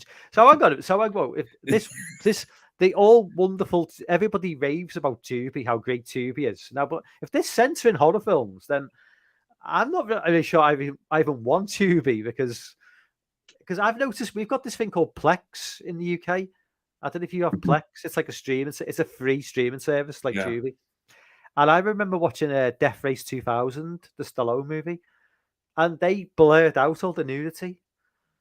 And I was like, no, these free streaming services do censor movies. Like JT just said, they've obviously censored High Tension on Tubi. So it's like, well, I don't want to see a censored horror film. Okay, it might be free, but I mean, come on. Exactly. And that's weird because there are titles that you can view on there in their uncut format. I mean, albeit with some ads still, but it's in the uncut form. So that's kind of puzzling to me. My Wi-Fi cut out. They do that with Hatchet 2 and 3 on Tubi too. I love them Hatchet movies. They're so dumb. Oh. So JT, I love the when you say Tubi censor it, did they like just blur out an image, or did they completely cut a scene totally out of the film? Wait, say that again. You broke up now. Sorry. With Tubi, I hear you now. Yeah. Did they just blur the scene, or did they just completely remove the scene? Oh no, it's just I think like the only thing I can really remember is like did they pixelate it? Oh, if you're talking about High Tension, like when you just see the guy put the killer, well, the quote unquote killer, push the thing towards the bookcase, and then that's it. Like after that, there should be a close-up shot of blood squirting out of his fucking neck. You don't get that. And Lauren, I would really love to hear that another time, though. But I mean, unless you just consider her an unreliable narrator, if she's like recapping like what happened in the institution she's at the end, but that's lazy. I don't know. I'll talk to you about that, Lauren. I would generally, I'm interested to hear that. Okay, Dave, your number 6. My number 6 is Paranormal Activity.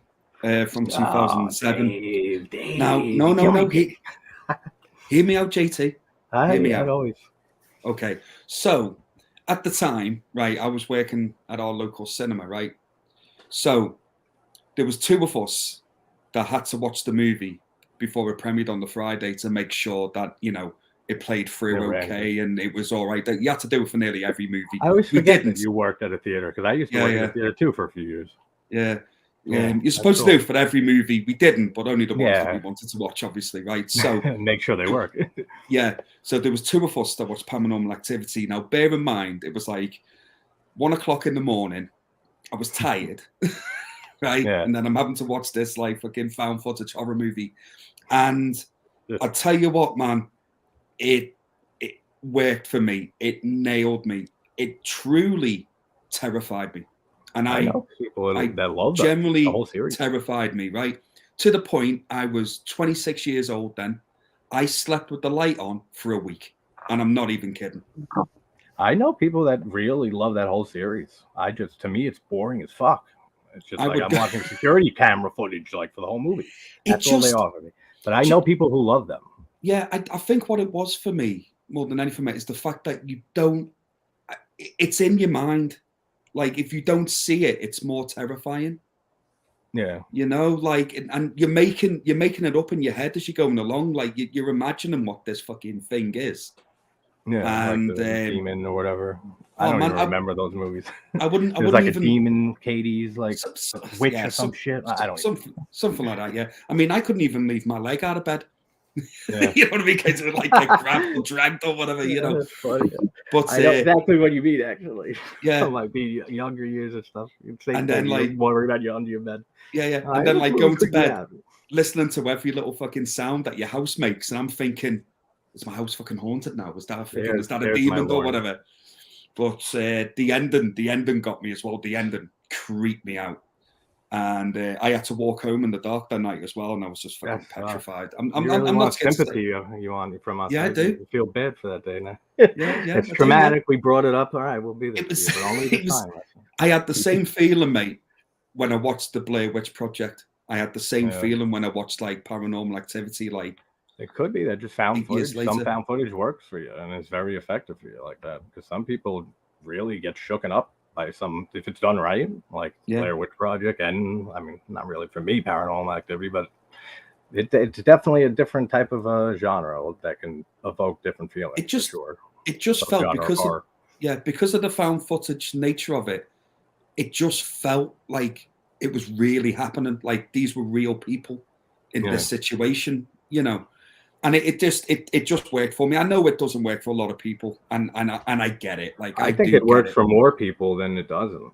Like, but that shit was so popular, that series. Yeah. Well, I must admit, man, I liked the first 3, and like after that, it started to wane. You know, it started to like out. You know, up to like 6 or 7. I'm not sure like the 19 sequels necessarily work. It's like they weren't, because I thought the second one I thought was just as good as the first. I liked the second one, and I liked the third one when it went back to like when the girls were kids, and it was like in the 80s or early 90s or whatever. Now, but it just, I think the first one just it creeped me out, man, and I'm not ashamed to say it. I don't know. I'm not ashamed to say that I slept with the light on and I had to watch Family Guy for a bit of comedy. Ashamed of that shit. I had to watch light on now and then. I had to watch Family Guy so I could go to sleep. No, actually, that happened to me with the only movie that's ever made me pause a movie and gave me a panic attack. It was Megan is Missing. Just from being a father. Sitting there, my daughter was like maybe 4 years old when I first saw that. And that shit happens all the time. Girls getting abducted online and stuff. And I'm sitting there, and then I don't know. Have you guys seen the movie? Yes. You know the pictures, the 2 pictures they show? Yeah. Right there. Yeah. Dude, racing like, yo, this happens all the time. Like, Jesus, this is fucked up. Yo, they're racing. Panic attack. Like, I had to pause it. I had to go outside, smoke a cigarette, calm down. I had to watch South Park for a half hour before I finished it. Only movie ever to affect me like that and make me pause it. Absolutely. Never watch it again. My review was 5 seconds. I said, I'm never doing a video on this, so this movie fucking sucks. That's it. And it's got like 500 something views for like 6 seconds. I was like, it's so weird YouTube. Terrible. Never watch it again. Alexa, you're number 6. 6. Number 6 is going to be the Friday the 13th remake from 2009. I'm surprised nobody's mentioned that yet. Yeah. Yeah, and I get why people like. I can see people like why they like it though. I like it. They did something different. They tried at least something different. I love the intro of them Yeah, like combining the first 3 movies like into like the intro basically. Mhm. I like that. Yeah, that opening 20 minutes. I even like the way that that sackhead version of Jason looks in that one. Like he looks really badass. Oh, actually. Yeah. Yeah. I have a figurine of him from the remake with the sack. I do as I well. do like the sack. Oh, do you? He's Yeah, there probably the somewhere. same ass one too. I don't know where it is. It's downstairs somewhere. Fucking yeah, it's awesome. And his head changes and puts the hockey mask head on. Is that the one you got? Yeah, same one. Yeah, the intro is great in that. I like the first 20 minutes or so. There's other things I like about it, but it's like a meh for me, especially if you're like a big Friday fan. It's like it could have done better. Especially same director as Texas Chainsaw remake. Yes. It's like that blew me away. Then 6 years later, I found out I was hyped actually for that. I was like, oh, Marcus Nispel's doing this too. Like he just did a few years ago Texas Chainsaw. That was amazing. Then it just maybe that let me down a lot. Like with just the expectation from loving the remake of Texas Chainsaw so much, that could be it. But middle of the road for me. It's all right. Mm-hmm. I mean, I did actually really like the way that they updated Jason, and I get why it would put some people off because it's not the traditional Jason. It's more like if you cross Jason with Rambo or something like that, he's more like a backwoods militia kind of guy. Yeah. Yes. I agree with that completely. Bear traps and shit. Yeah. Which but I like that in the game. I like that. In the game. I liked what they did with Jason in the remake. It made sense. Mm-hmm. You know. Well, because you can only have him sort of like lumbering around for so ever before that feels dated. You know, so no, it didn't go anywhere crazy, like any like crazy direction or anything. It was fine. But it made sense that he would be like a survivalist, and then he'd have like tunnels so it made so he could pop up in different places. Like for me, it was like like how he's going underground and shit. And, like makes sense, like how he's teleporting, but he's not really. He's just fucking walking underground tunnels. And I feel I know what you mean. And I tell you what, this Jason the remake, he is brutal. Oh, isn't he? Yeah, absolutely. That's a pro. He is. Yeah, is that Derek Mears? Yes, Derek Mears. Yeah, right, Derek Mears. He's good in Hatchet 3. He was in Hatchet 3 too, fighting against fucking Kane Hodder again. He was in Hills of Eyes as well, I think. Yeah. He was. Yeah, actually. Mm-hmm. Yeah. So I thought he was great as Jason in the remake. The one thing I'll never forgive is for Freddy vs. Jason, Ronnie Yu, for not casting Hodder against Angle. That's one of the biggest fuck yous and crimes in horror history. Yeah, we're not going to get. We're not going to get Kate. We're not going to get Kane.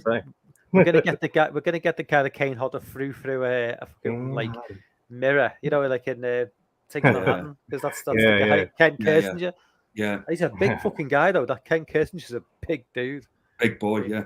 Yeah. It's killing me who played Leatherface in the remake. I don't know. Was it my turn? Yeah, it's your number 6, JT. 6. My number 6 is Book of Shadows, Blair Witch 2 from 2000. Oh, now God. you got to say a word. Yeah, you knew it was, and now you don't have to say anything, you guys. You can just like nod and say, all right, and we'll move right along. I know some people in chat have my back with it. Awesome. Fucked with by the studio so badly, but I've just muted him. I can't be listening to him talking about this. Can we? Hang on. That's not a good protocol if you like the guests can unmute themselves. It's like, yo, you muted me. Like, all right, well. I didn't know you could do that. That's not cool. Yeah, I didn't know either until I tried it. I was like, oh, that was weird. I didn't expect that. Weird. That's a new one on me. Absolutely. I didn't know guests could unmute themselves. Movie. Like, go on, JT. Go on, Dan. Tell us why you love it. Movie, basically, and I just love the story of it. I don't like the original Blair Witch. I never have. I saw it in theaters. I was 10 years old, 11 years old. My friend's brother used to work in a movie theater and sneak us into like all the good shit that we wanted to see. And that movie had so much hype, Blair Witch Project, that we were just like, we have to see this. And like people were saying like, yo, it was real. It's not real. Yeah. So we went and saw it. I didn't care for it even then. I love all the lore about it. I love a lot about most of that movie, the Blair Witch Project, except the movie itself. I can't watch it. It's boring as shit. I love the second one. And Yeah, Lauren loves Blair Witch 2. That's why I knew somebody would have. Hey, Anthony too. Blair Witch 2 is better than the original. I agree. Yous are all fucking. Let's get some more people on JT's side. Who else loves Blair Witch 2? Come on. Mental. I'll go out on the street right now. Find more people. Lawns, like before we carry Lawns number 6 is Session 9, which is a great fucking movie. Great movie. Yeah. Agreed. Excellent movie. That was an honorable mention. Man.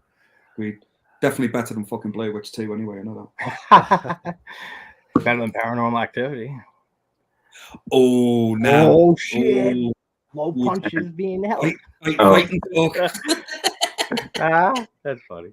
I love Anthony, you're talking out your ass.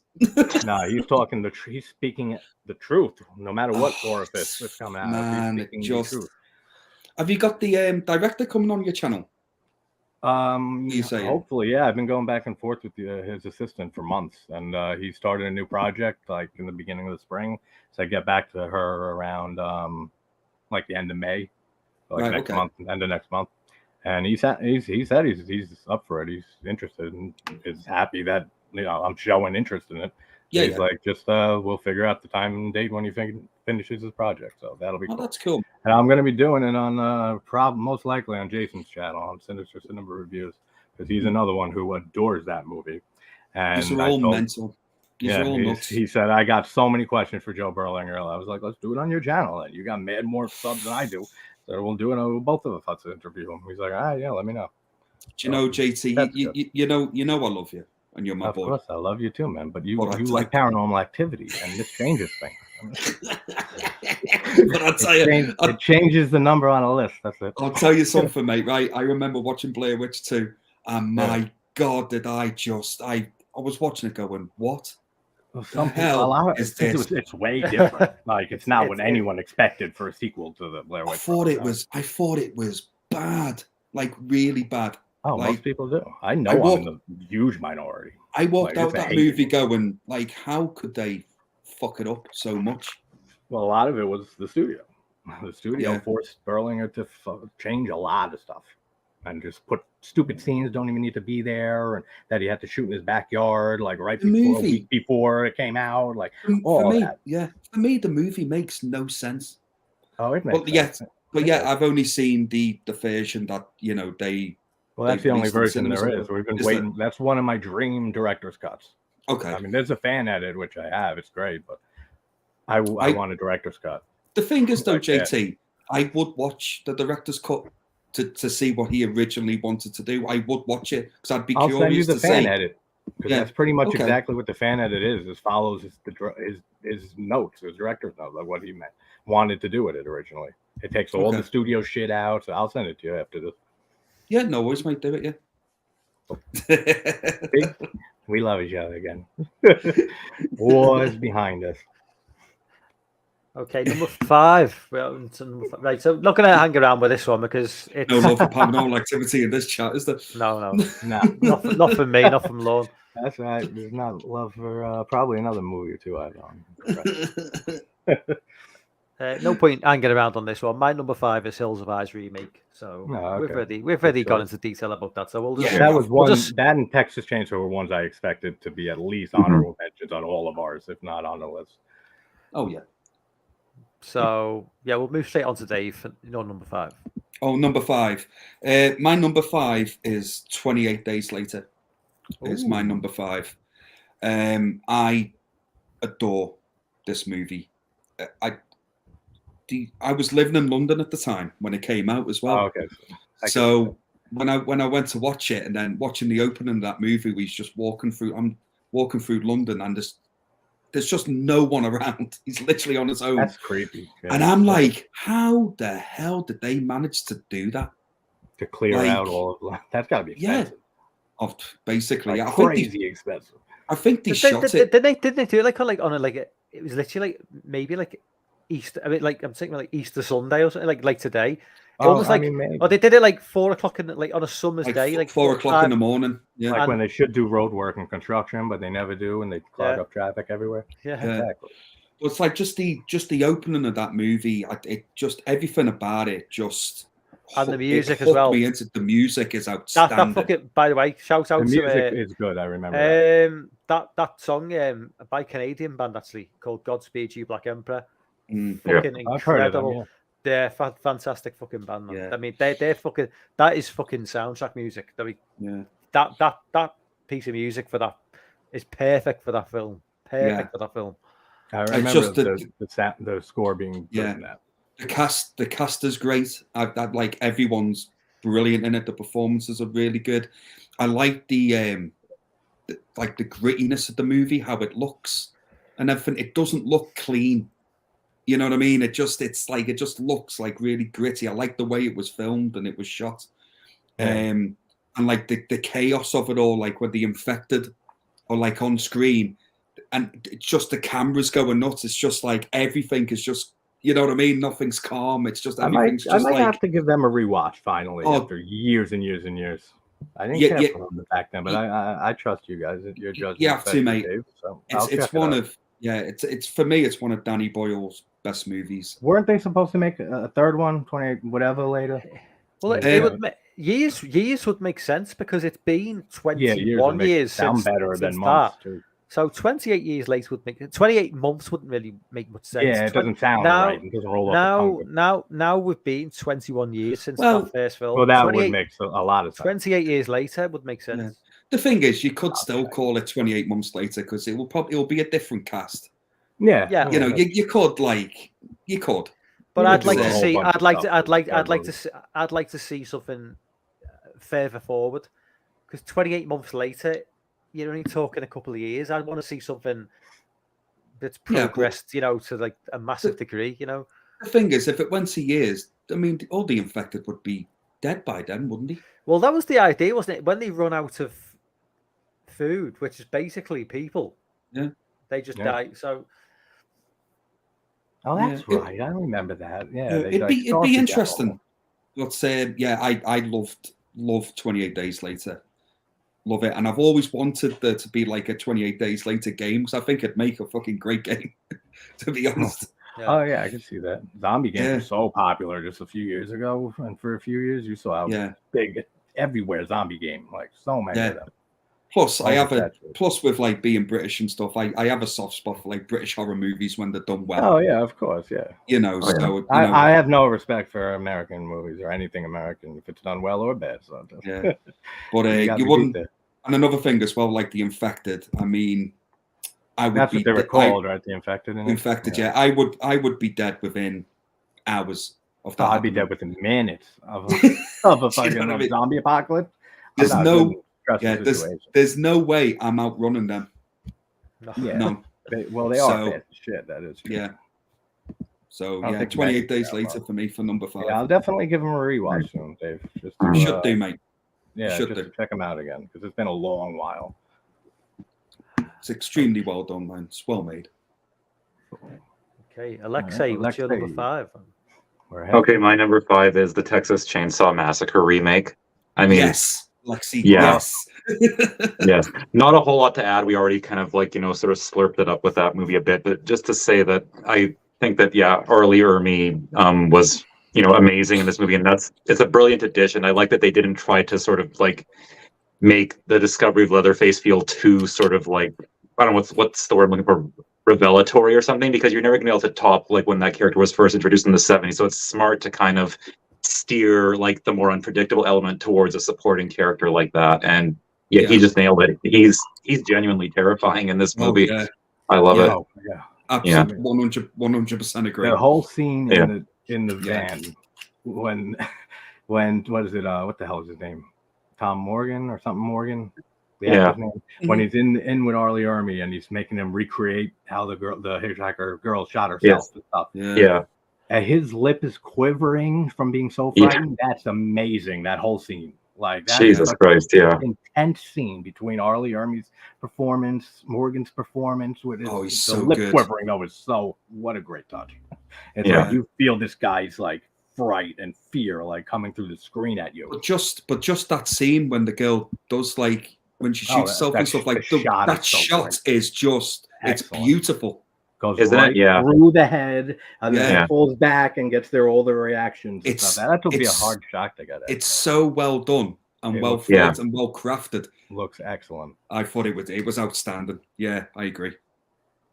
And that actress who blows her head off in the opening scene, obviously she only gets that one scene, of course, but like it really leaves an impression. Like she's Oh, she's it haunting. sets the whole film up, really. Yeah. Mhm. Oh, And I like how they did that. Like I like how they just changed a little bit of stuff, enough to make it different and a fresh take, but still stay Texas Chainsaw when they have that for the most part. Yeah, and they keep that camera sound. as Yeah, well, like the original. Yeah. Shudder. It's so I know. Oh, They it's so had, iconic. they That- had, what's his name? isn't Who it weird does how- the opening narration? Oh. Last name starts with an L, Oh, I right? don't know his Larroquette? Is it John Larroquette? I don't know. Yeah, I think I so. think that's it. Yeah, they had him come back for the narration at the intro and the next movie, the beginning.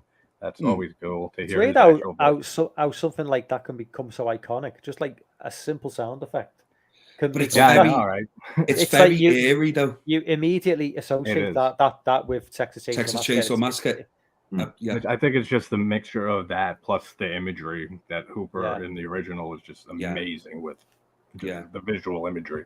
So Agreed. mixing that together. So once you then after that you hear that camera shutter or flash or whatever, it's just instant brings you right back to that. it's a horrible So sound, man. well done. I agree. You can definitely be brought right back to that mindset. Yeah. JT, Alright. what's your number 5? My number 5 is Hatchet from 2006. Or 7. Nice. There's always 2 years on it. I don't know. I love so many movies. It's fucking 2006, now it's 2007. And it's like I go with whatever one I remember and whatever one I look up and it says it. So Listen, mate. 2007, I think it is. Listen, I love Hatchet, right? Not a fan. Not a fan. I love the Hatchet movies, right? They're Oh, I dumb love fun. I love them, but there's no way fucking Hatchet's going on my fucking top 10 Oh, list. I told you this is a JT list full through and through. The next 3, you're gonna laugh at too. This is my Hatchet 2 and Hatchet 3. favorite films of 2000.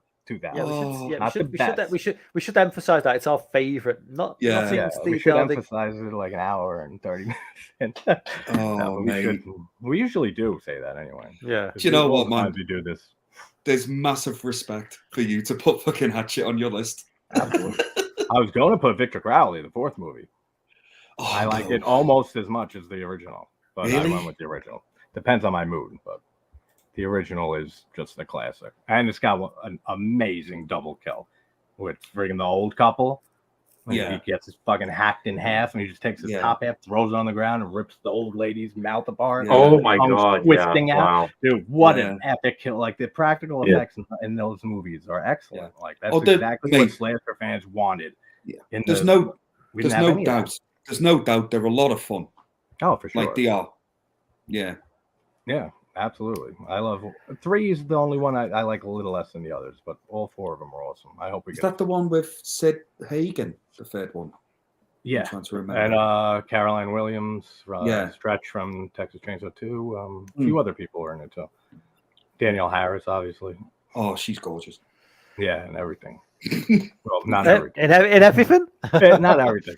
And everything nowadays. I've only just got that. You perverted fuck yeah. I knew it Nice right save. away. Gorgeous in Yeah. Halloween 4. First Oh. 2 words he said, I said, "Oh fuck you." Yeah, yeah. I was just going to say she looked best in Halloween 4, and I thought, no, best not. So there you go. We got the same sick minds, all of us. So we're good. Lawrence number 5 is Saw 2. Hatchet. I know he's a big Number also 2. Okay. So number 4, my number 4 is from 2007. I think it's a French film.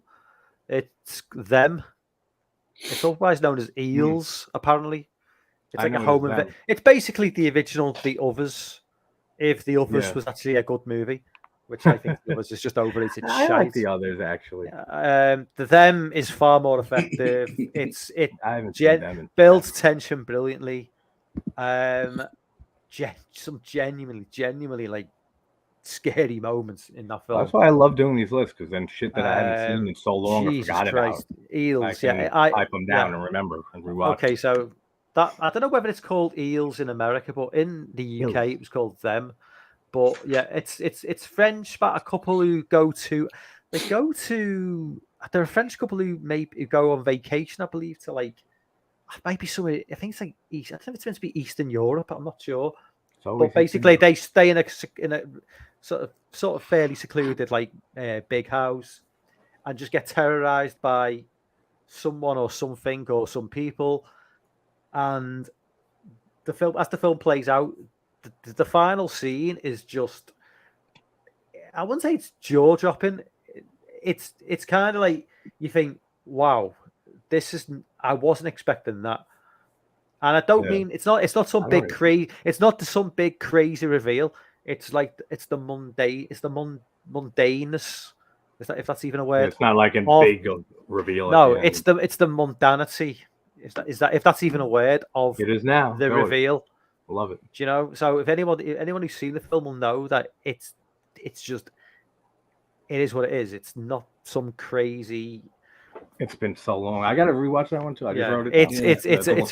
It's a fucking great film. Genuinely scary. I mean, not many films like make me feel like, anxious, but that film did. I'll have to give that a go. I haven't seen that. Yeah, it's either Them or Eels, ILS, which is. I always heard it as Them, yeah, but all over the. Well, it's a French movie from 2007. Exactly. So and look at High Tension with the different names. This isn't this. By the way, there's very little gore in this film. This is all about suspense. It's yeah.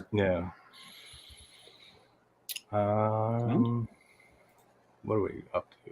I love it. Not on my list, but it rocks. So Dave, your number 4. My number 4, right? My number 4, and this was higher in my list originally, but I put it down to number 4 because the other movies I've got above it I like just a tiny bit better. But my 1 to 4 is literally like this. There's not much in them. No. So my number 4 is The Collector. Oh, good one. Good one. That's a good one. This film took me by surprise because I watched it like late on, because I didn't see it right away. Yeah, because the second movie had already been released, so I bought like a DVD double pack with the first one and the second one, and like I got it for like a tenner or something. There you go. And I watched The Collector, and I adored it, man. Like I didn't know what to expect. I knew nothing about it. Yeah. And the first movie, like The Collector, for me is just like when people talk about like horror icons. For me, you've got to name him as well. He's just a creepy he's bastard. Definitely super memorable. He's one that a lot of people forget. Even me, I forget about that. Massively, and like very intelligent. Obviously, I know the traps are over the top. Like people, but so many things in so many movies. So go with it. If it's fun and entertaining and it's a fun movie, go with it. I've watched some people like review the Collector, and they start talking about like how the traps are over the top and how would he done this, done that. Yeah, we get that, but for the love, it's so well done though. It doesn't matter. Just have a laugh with it. Yeah, exactly. It's entertaining. If you're enjoying something enough and it's good in so many different ways, and there's some stupid shit like that, that's when I can always say whatever. Like that don't matter. But I'll nitpick those same things to fucking hell in another movie I don't like. Yeah, like if things are going good with a movie, it's like all right, then I can brush this aside. But when you're not enjoying something, you really start not enjoying everything and picking everything apart. What I loved most about that movie was the cat and mouse of it. How just like he's avoiding them, and you can just like, and there's some great shots in that movie as well. Like when you're looking overhead and you can see like Arkin just leaving a room as the Collector's going in, and he's just like, and for me, I was on the edge of my seat. They're playing a game of chess with each other. Yeah, I was on the edge of my seat. It actually I was like fucking. I really got into it. You know what I mean? I was like, I was really rooting for Anakin, even though he's not your typical good guy because he's going in there to rob them. No, yeah. Which is I think added more depth to his character. Absolutely, but you end up. Well, I did anyway. I ended up like really rooting for him in that movie to get out, and I wish they would have kept the original ending, which apparently was when he leaves the house and he sees the little girl still in the house. I didn't know it had two endings. They were going to end it when he leaves the house to go away and he sees the little girl in the window, and he gives her the finger like that, and then fucks off and carries on. That's another ending. Yeah. I've never Wow. Yeah. Wow. Yeah, that would have been a way to end it. It would. I would have laughed because put it this way, that ending's more real. Because if I was Arkin in that situation, I would have told that girl to fuck off as well, and I would have been gone. I mean, I got to see that now. It's on the special features of the. I got to rewatch the collection too because I don't remember that one at all. My only issue, my issue with that film is it's like obviously I only watched. I watched it years ago, but I rewatched it today for the collection or collector of this stream. The 2009, the first one. Okay. Yeah. Well, it's like the way that the way he sets the house up, and obviously Arkin comes in. The collector's running around the house like a lunatic as well. How is he not triggering? Yeah, you put all these traps in place. You could have just as easily triggered the traps yourself and ended up decapitating yourself. It's true, but I just let that. I'd let that go. When you're enjoying something enough, it just the I also like the fact would nitpick.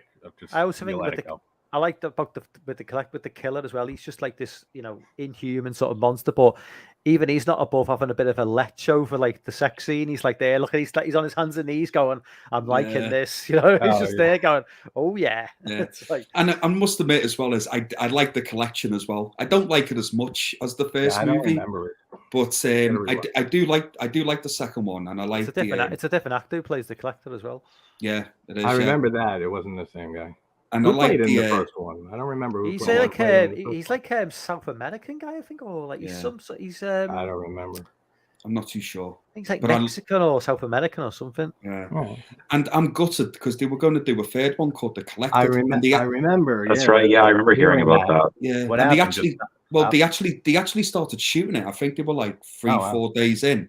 And then someone pulled the money from it or whatever, or they couldn't. It just fell apart. But they shot for 3 days. Yeah. For the third one, because I would love. Because for me, you don't really need to have a third one. Because I think at the end of the collection is pretty. Yeah. You could just leave it there, really. And I like the fact. The end, but yeah. Yeah. Well, Arkin he gets him at the end. Basically, he knows who he is, and he gets him, and he sticks him in the fucking thing. Oh, in the case that sounds familiar. So you could leave it at that, but I would always love to have seen with the collected. I remember them announcing it. I remember them announcing it. I remember them saying a lot. I remember hearing news pretty decently frequently. That made no sense. Frequently on it, and then I never heard of it again. Yeah, but I also heard, which doesn't surprise me, I heard the script for The Collector was originally supposed to be a Saw prequel. I heard that too. I can see that absolutely, which makes sense. It makes sense. Yeah, for sure. But The Collector for me, I don't think it gets the love it deserves. So that's why I've definitely got it underrated. It's definitely not talked about as much as a lot of other movies from the decade. And if I could get a Collector toy, I would have it right there. There you go. I would have him. He can play cat and mouse and kill all the other ones you got there. Oh, I'd fuck him up, mate. He doesn't want to come in my place. Like I said, when we watch horror movies, mate, just drop kick him down the stairs. Done. Yeah, that's it. That's how you deal with anything that's like smaller than you. A kid, a little alien, gray, whatever. Dolls, kick them, knock them out. All right. What is it, Alexi, right? Yeah. Number 4. Number 4. Okay, well, this one comes with a bit of an asterisk because you could probably interchange this with the first one. I love them both pretty much equally, but for the sake of keeping it simple, I'm going to pick one and say Rec 2, the Spanish found footage. Mm-hmm. Okay, yeah. Love that movie. Love both of them. I mean, it's just such a ride, the second one in particular. I love the first 2. They made 2 more, right? I don't think I saw or remember. I didn't either. I'm scared to because it departed from the whole format, and I don't know. At some point, maybe, but I don't want to spoil how I feel about these first 2. Just And Quarantine was the American remake, and that had sequels too, right? I don't think I think it did. It had one sequel, I think. Terminal was the sequel. Yeah, I don't think I ever saw the Quarantine remake. I mean, Rec is fucking phenomenal as it is. It doesn't need a remake. I watched it the other way around. I watched Quarantine first, and then I watched. I remember you saying that actually. I remember you saying that on the stream. Wow. But I prefer Rec over the American one. It's really a fucking creepy movie. Like claustrophobic as fuck. It's got that claustrophobia. Scary shit in that movie, actually. Rec, I'll tell you something as well. I think Rec 2 is better than the original as well. Not by much, but as a sequel, it's. I actually wouldn't be able to put one over the other either. Yeah, I love them both. It's pretty much equal. Yeah, I don't remember the other one. I love Rec 2, man. That was nearly on my list. It's an honorable mention for me. Actually, I can't believe I didn't put Rec, the first one at least, on honorable mention. There's so many movies you forget that. All right. Oh yeah, the energy is just amazing. It's just off the wall from beginning to end. Yeah. Anyway, it's just relentless as it starts. It just keeps on going. Yeah. It's like not really any downtime, really, which I love. Type of found footage movies like that, like the Monster Project comes to mind. That one is like once like it really gets going, it's relentless. Same way, like just nonstop action and shit until the end. Like I love when they can pull that off in found footage, especially. Number 4, Saw. Rec 2's a great choice. Saw not 1, not 2, not 3 or 4, 6. Saw 6 from 2009. Interesting. Favorite Saw movie. You know when Alexi doesn't agree, he's got interesting. Oh yeah. We all know. I just shake my head. Oh God, JT. We all know our poker faces. Absolutely my favorite in the series. I love Hoffman's character. Why a lot of people I feel stop watching the series after the 3rd or 4th movies, because then the last 3 or 4 were basically you had no Jigsaw anymore except flashbacks. You had Hoffman, and if you don't like his character, then you're not going to. He's drinking with the bottle now to do with this. I love. Yeah, he's got to deal with it. He's got to drink some alcohol. I need the medicine. I need to drink it away, mate. I need to drink it away. Absolutely love 6. I put that with 2 and 4. As my favorite in the series. Do you know what, JT? I didn't think anything would be worse than Blair Witch 2, but you just topped it. Well, when's the last time you saw 6? Yeah. When was the last time I saw Saw 6? Way long ago, right? It's a while ago, mate. Yeah. Hey, you should really watch the whole series straight through. Like when you watch them back to back, dude, you'll be surprised how amazing the continuity and attention to detail is. I can't Listen, imagine the day where I watch every Saw film. I'm trying to sell you here on something. Listen to your friend JT. I'm trying to sell you.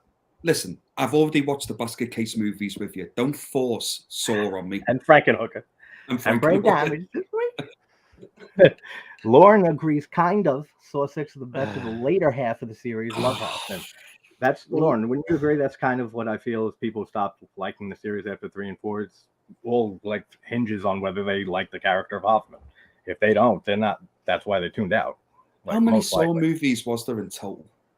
There's the original 7, which is perfect to me. The first 7, that whole 7, if it was just those and not the 2 after that, probably one of like top 3 horror franchises ever.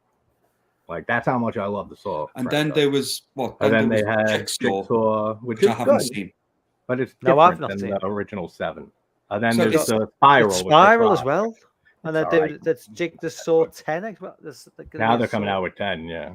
Oh, I'm not gonna bother. I mean, the first 7 though, if they would have kept it as just the first 7 movies, perfect. Fucking not perfect, you know what I mean, but absolutely love it straight from beginning to end.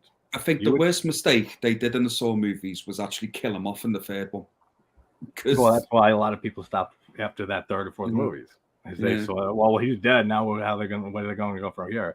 And that's what I mean. If you don't like the character of Hoffman, who's the apprentice of Jigsaw, then you're not going to stick around. You know what I mean? So it all depends on whether you like that character. Yeah, I thought Hoffman was a complete and utter bellend. Oh, I fucking love that character, and I can't stand the actor neither. So it doesn't. Yeah, well, I can see that. Then if you don't like the actor too, on top of the character, you're definitely not going to care for it. Yeah, I think he's shite. Shite. Yeah, I don't know anything else besides the Saw movies really that I've seen him in. Because he's got no talent. Yeah, maybe. I love him in Saw though. Actually, I might ask him for an interview on my channel. There you go. I asked my sister for that as a joke. She was like, "You should ask Tom Six, who did the Centipede movies. Like, do it as a goof." I asked Gareth. I said, "Yo, get me his email." Do you know what, JT? The Human Centipede better not be on your list. It fucking is, isn't it? Oh, terrible movies, bro. Are you serious? I'm not a monster. I may have crazy opinions. I'm not a monster. Come on. So Lawns number 4 is Invasion. John Paises, inventive, totally unhinged alien invasion horror comedy. Just completely mental filmmaking. I could watch it every goddamn day for the rest of my life. I have not heard of that. No idea what that is. Is it American? Was it? I'm pretty sure, right? European? John Paises? It sounds so familiar, Invasion, because I remember that because and this sounds crazy. That's one of the few movies that just slip through your cracks and through your fingers when you're going through life. I never saw Invasion of the Body Snatchers, a remake, until like 2 weeks ago. But that's how I remember that name, because I would always hear Invasion and think Invasion of the Body Snatchers. Invasion of the Body Snatchers. I know I've at least heard that movie. Oh, it's Canadian. Okay.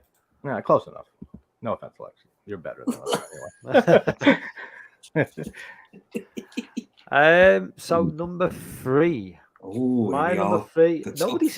Nobody's even mentioned this film yet. I don't know if people have just completely forgotten it exists. My number 3 is The Mist. I put it as honorable mention. No, this film what a devastating ending. Absolutely love this film. Okay, some slightly dodgy CGI. I'll grant you that, but it's a payoff, watch, man. Hard watch. Payoff is just brutal. The build up, so depressing. The ending is fucking horrific. So man. Depressing. Can you imagine? You got killed a kid and 2 other people, and then step outside and help is arrived. It's just and he just captures all of that anguish and just terrible emotion so well. Like, King actually loved that ending. I would have loved to. I would have liked to have seen The Mist with a slightly better actor than Thomas Jane in the final scene, because I do think it's. Oh, a better actor. I don't think he's great. I don't think he's great. I don't. He's all right. He's good, but that final scene, I would have liked to have seen someone with a more emotional range, more acting, with more acting chops than Thomas Jane. I don't think he kind of. But I mean, I get what you're saying. I love. I mean, the freakiest thing in that film is not like the giant 500-foot fucking not the thing that comes through the warehouse. The tentacles. It's those little flying motherfuckers flying, and then they bite. It attacks them, and the face just blows. Not many people like bugs at all. That is major big ass nightmare bugs. Fuel. Like much more scary. Give me that giant fucking monster than over the tiny little. Whatever flying. They are, right? They're like big woolly mammoths with tentacles. Like 500 feet tall. I only watched The Mist. I only watched The Mist once, and that was enough. And it was not because I didn't enjoy it or anything. It's like all the points that we said before. That is one depressing movie.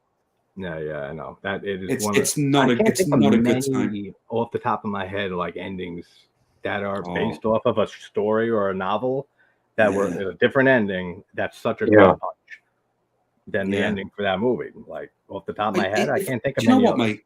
If I remember right, and I don't mind admitting this, I think I actually teared up a little bit at the end of that movie. Oh, like it actually fucking. I could see someone doing that. Like the first time you see it, especially, it was like wow. Yeah.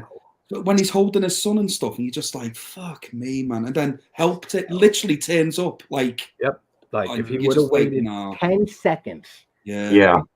They would have been alive. His son would be alive. That's just torture. Oh, fucking torture on every level. That's terrible. I wouldn't wish that upon my worst enemy in the world. If I don't have one, so that's good. You might do. I don't know if Gareth is on my slash nemesis, kind of, but on not really. Alice's true nemesis still. But the Mist is a great shout, mate. I don't have it in my list, but I wouldn't say would I recommend it? I probably would. Yeah, it's a hard one for me though. It's like it's not one you would rewatch for me though. Like I say, I've watched it once and that's it for me. Like I'm happy to never watch it again. Oh, there's a lot of movies not because it's a bad movie. It's just like all them one is good and that's it. Like one viewing, I got it. Yeah. Oh yeah, for sure. I mean, man, that ending really fucks with me every time I see it. That's like one of the most depressing endings. Awesome, Mike. Dave, your number 3. My number 3. We've already you brought it up in your list, mate. So my number 3 is 28 Weeks Later. Okay. From 2007. I'll go over it just very briefly because we have already spoke about it. But it's got one of my favorite openings of any horror movie. The opening of 28 Weeks Later Robert Carlyle. Is one of the best openings to any horror movie ever. And I would have that argument with anybody. Now I really got to rewatch these. That hooks you in completely, and it gives you the tone for what the rest of the movie is going to be like.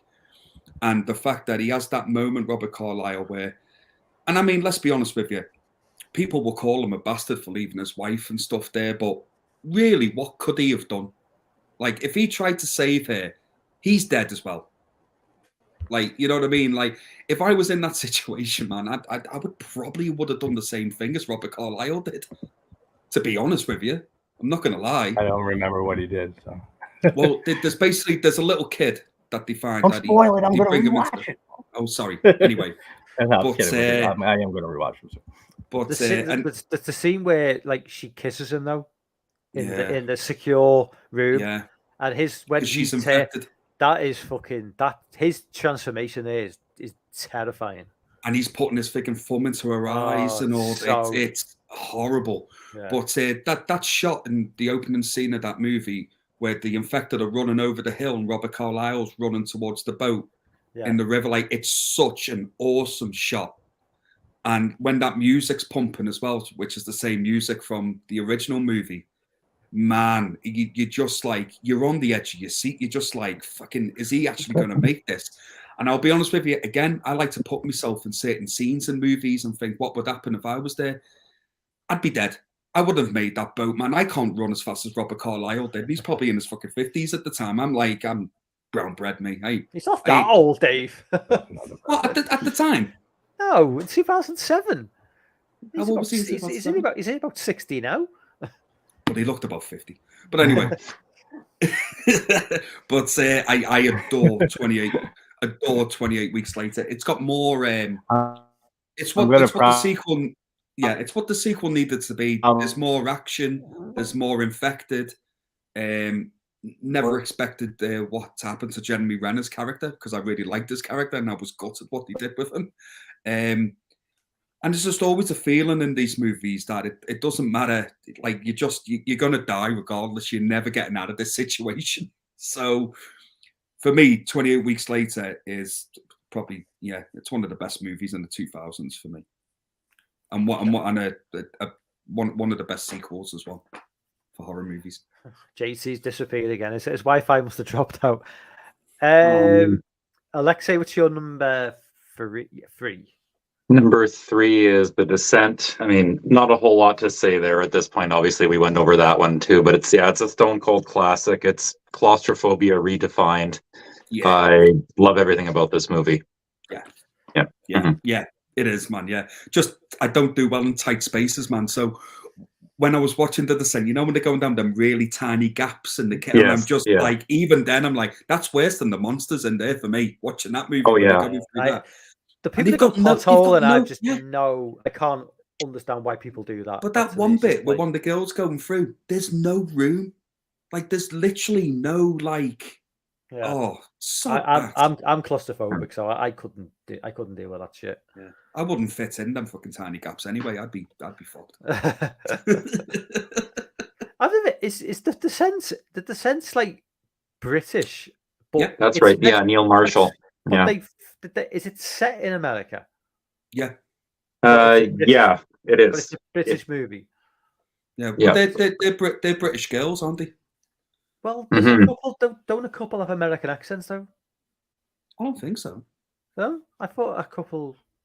Do you know what? I could be wrong. It's been a while since I've seen the first one. I've got to be, but I'm pretty sure like a good chunk of them. I think they go to America to do this thing, don't they? Yeah, it's in North Carolina where they all meet to go spelunking.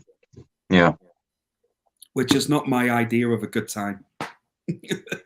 No, I don't quite get the appeal of that either. No. To tell you the truth. Not at all. Yeah. Not at all. But yeah, man, The Descent is it's awesome, man. It's such a good movie. And do you know what? It's making me. I might stick that on after the stream actually and rewatch it. I haven't watched it for a while. Yeah, I could probably stand to revisit it too. Now that you mention it. Yeah. Let's get Lawns number 3 is Trick or Treat. Yeah, love it.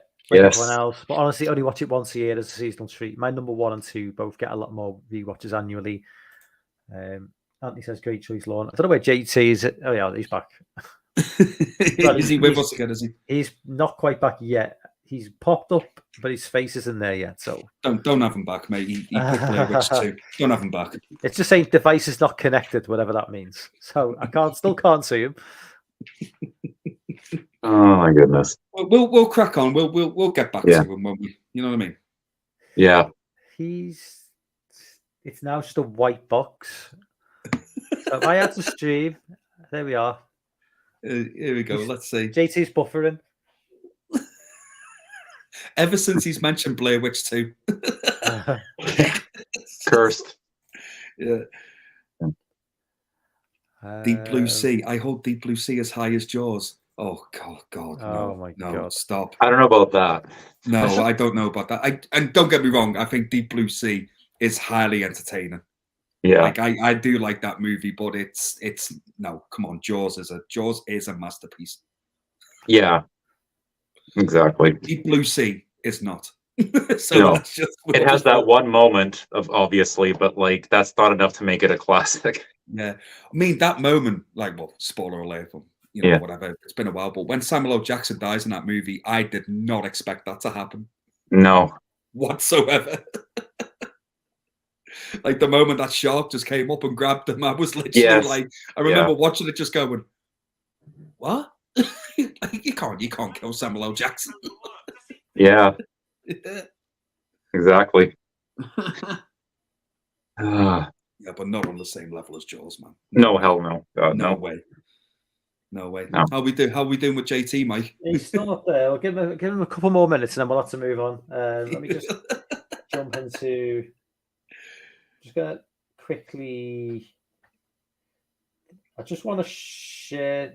Jay's in the chat, and Jay's got a fucking fantastic channel. So I just want to share one of his videos in the chat. Yeah. Cool. If anybody's not subscribed to Jay Harang, his channel's fucking hilarious. So I'll just share one of his videos. He's got like 990 subs, so I think he's just closing in on 1,000. But nice one. It's just like he's just at 1,000, so he's just at 1,000 subs. But it's proper like high level. It's just like you'd have to watch it. I'll put a link in. You guys subscribe to him because it's just. I think I already am actually. It's just. I'll check though. I think I am actually. I think I have been for a little while. So, but I normally do that as well. I normally think I am subscribed, and then I realise I'm not.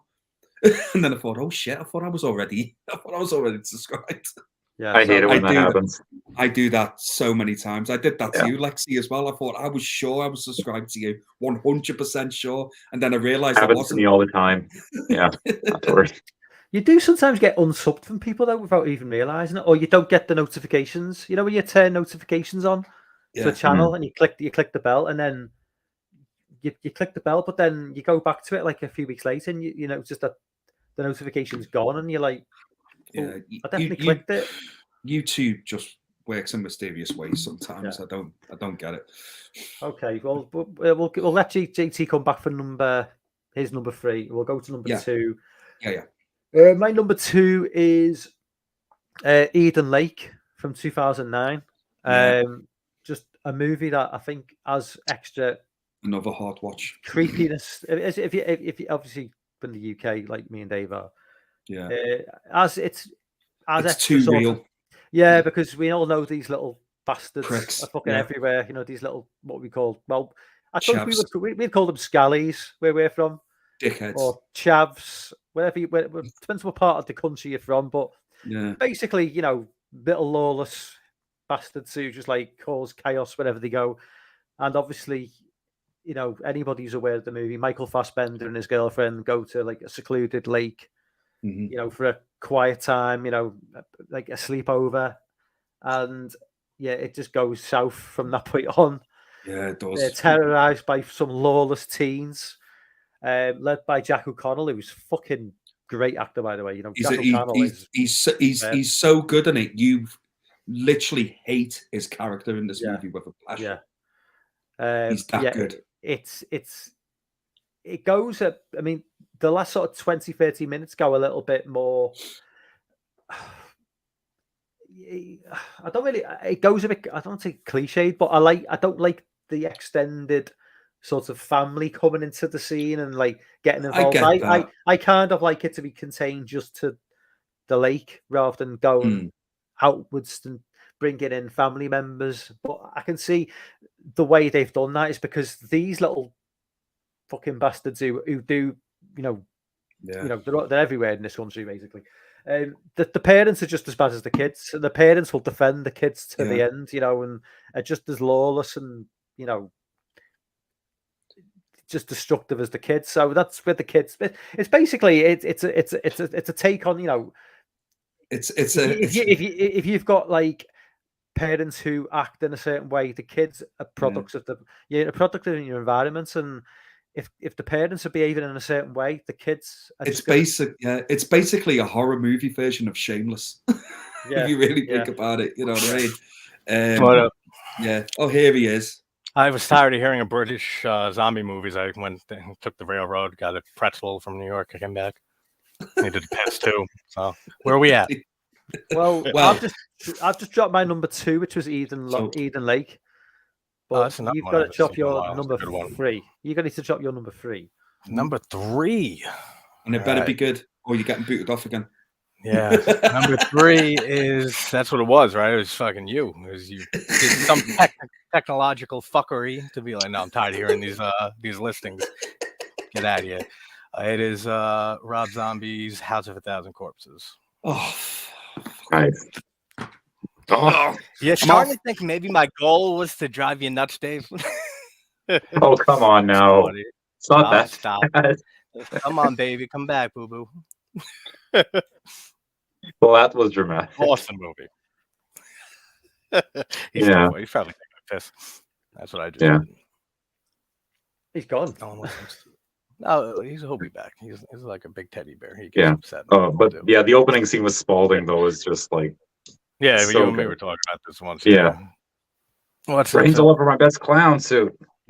Yeah, I know. And most girl, fuck you. I mean, I think Devil's Rejects is his best film, which he doesn't have a lot of good films, like especially unfortunately, no. His last few films, he went very, very downhill, like fast. Yeah. But Devil's Rejects is his best film, I think. But I have so much nostalgia for House of a Thousand Corpses. Have you just given away your number 2 or number 1?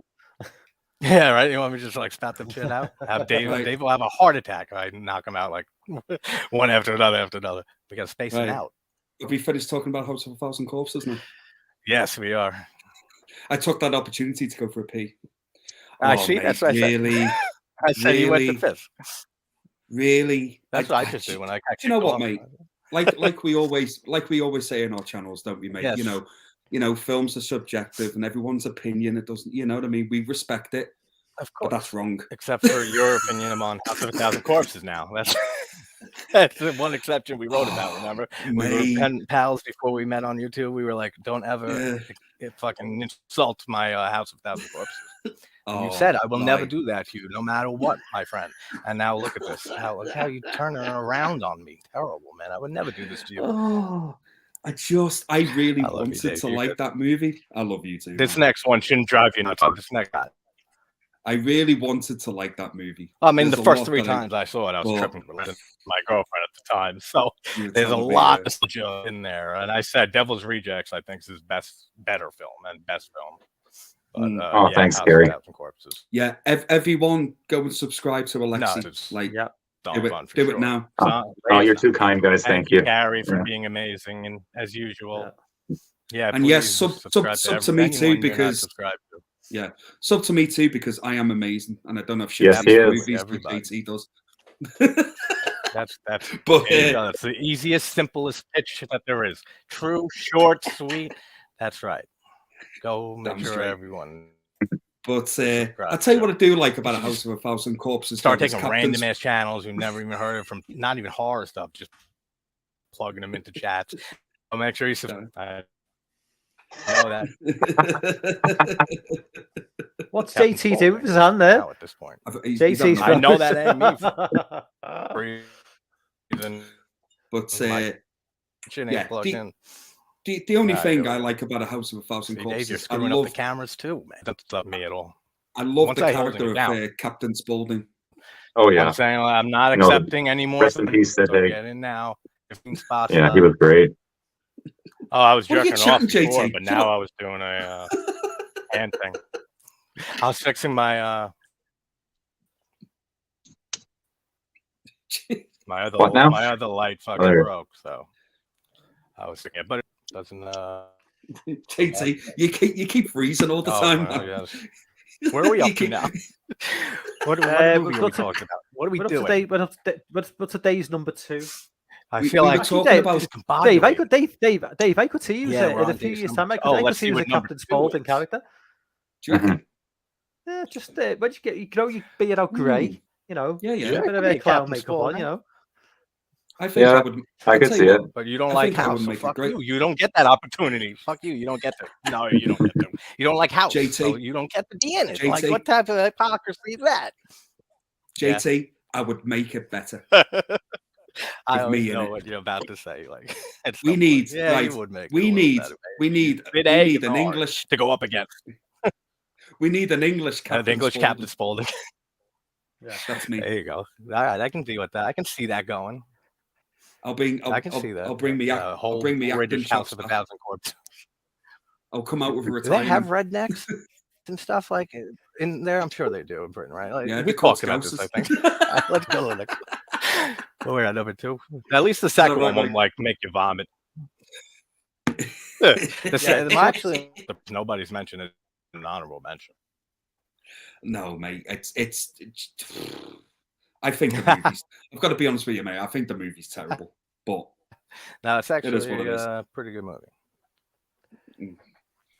But, so, Dave, what's your number 2? My number 2 is House of a Thousand Corpses. No, it's not. The way you said that was funny. My number 2, and we've touched on it before, is Dawn of the Dead from 2004, the remake. Yes, yeah.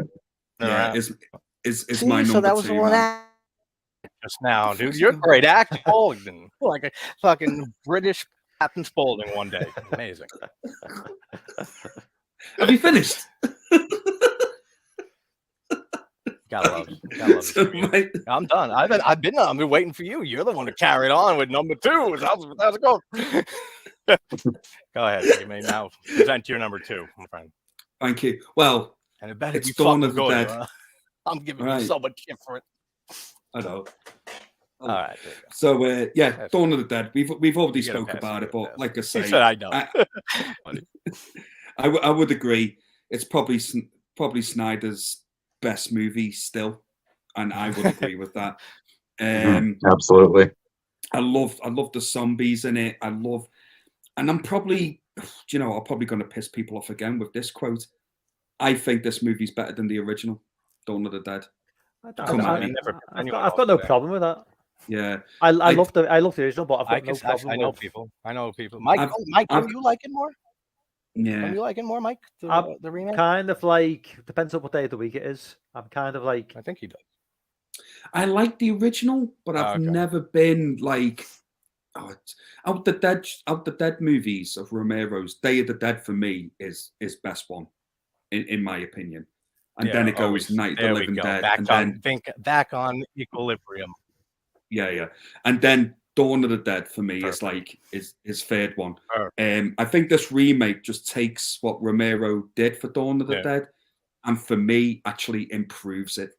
Now I know that's going to upset a lot of people if they listen to that, but it's just, I just think Dawn of the Dead, the remake, is just a far more entertaining movie than what the original was. Yeah.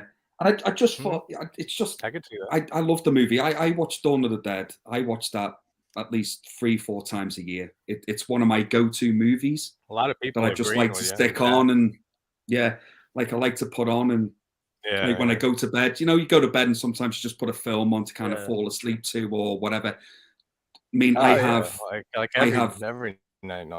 I have the Equalizer. I love a lot of those, right? Sorry, JT, when you go to bed? Why not go to bed? Yeah, that is a good correction to make. Well, my movies that I fall asleep to a lot of the time, I always stick on is the Equalizer, the Denzel Washington movie. That's one of them. Dread from 2012, and Dawn of the Dead are like kind of like my kind of comfort movies that I would just throw on.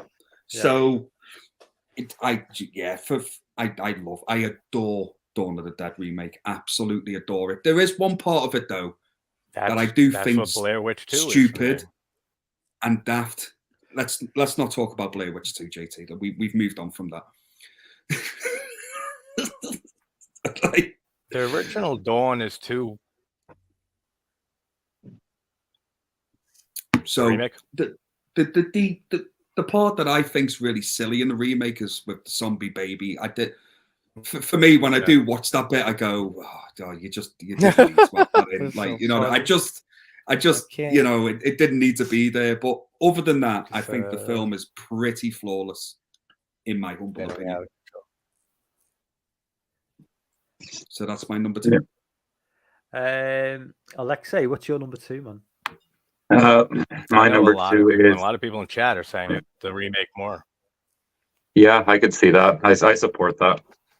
My number 2 is The Devil's Rejects. Oh, Dave's had enough now. And we know. Oh man. I like Devil's Rejects. It's an honourable mention for me. Dave's ready to leave at any second. Fuck Rob Zombie. Anyway, carry on. Nice. No, but it's good. I mean, I think it's his best balance of humor and exploitation out of all the movies that he's made. Like, the humor always feels organic and natural. It never feels forced. It's the one time that I thought Sherry Moon actually did give a genuinely good performance. Most of the time, I'm just kind of like, whatever. But she's very good in that. And William Forsythe is I'll admit that she was absolutely perfect. Oh, he's amazing. So good in that movie. Yeah, like I just love the scene when he's getting pissed off at that guy for talking trash about Elvis.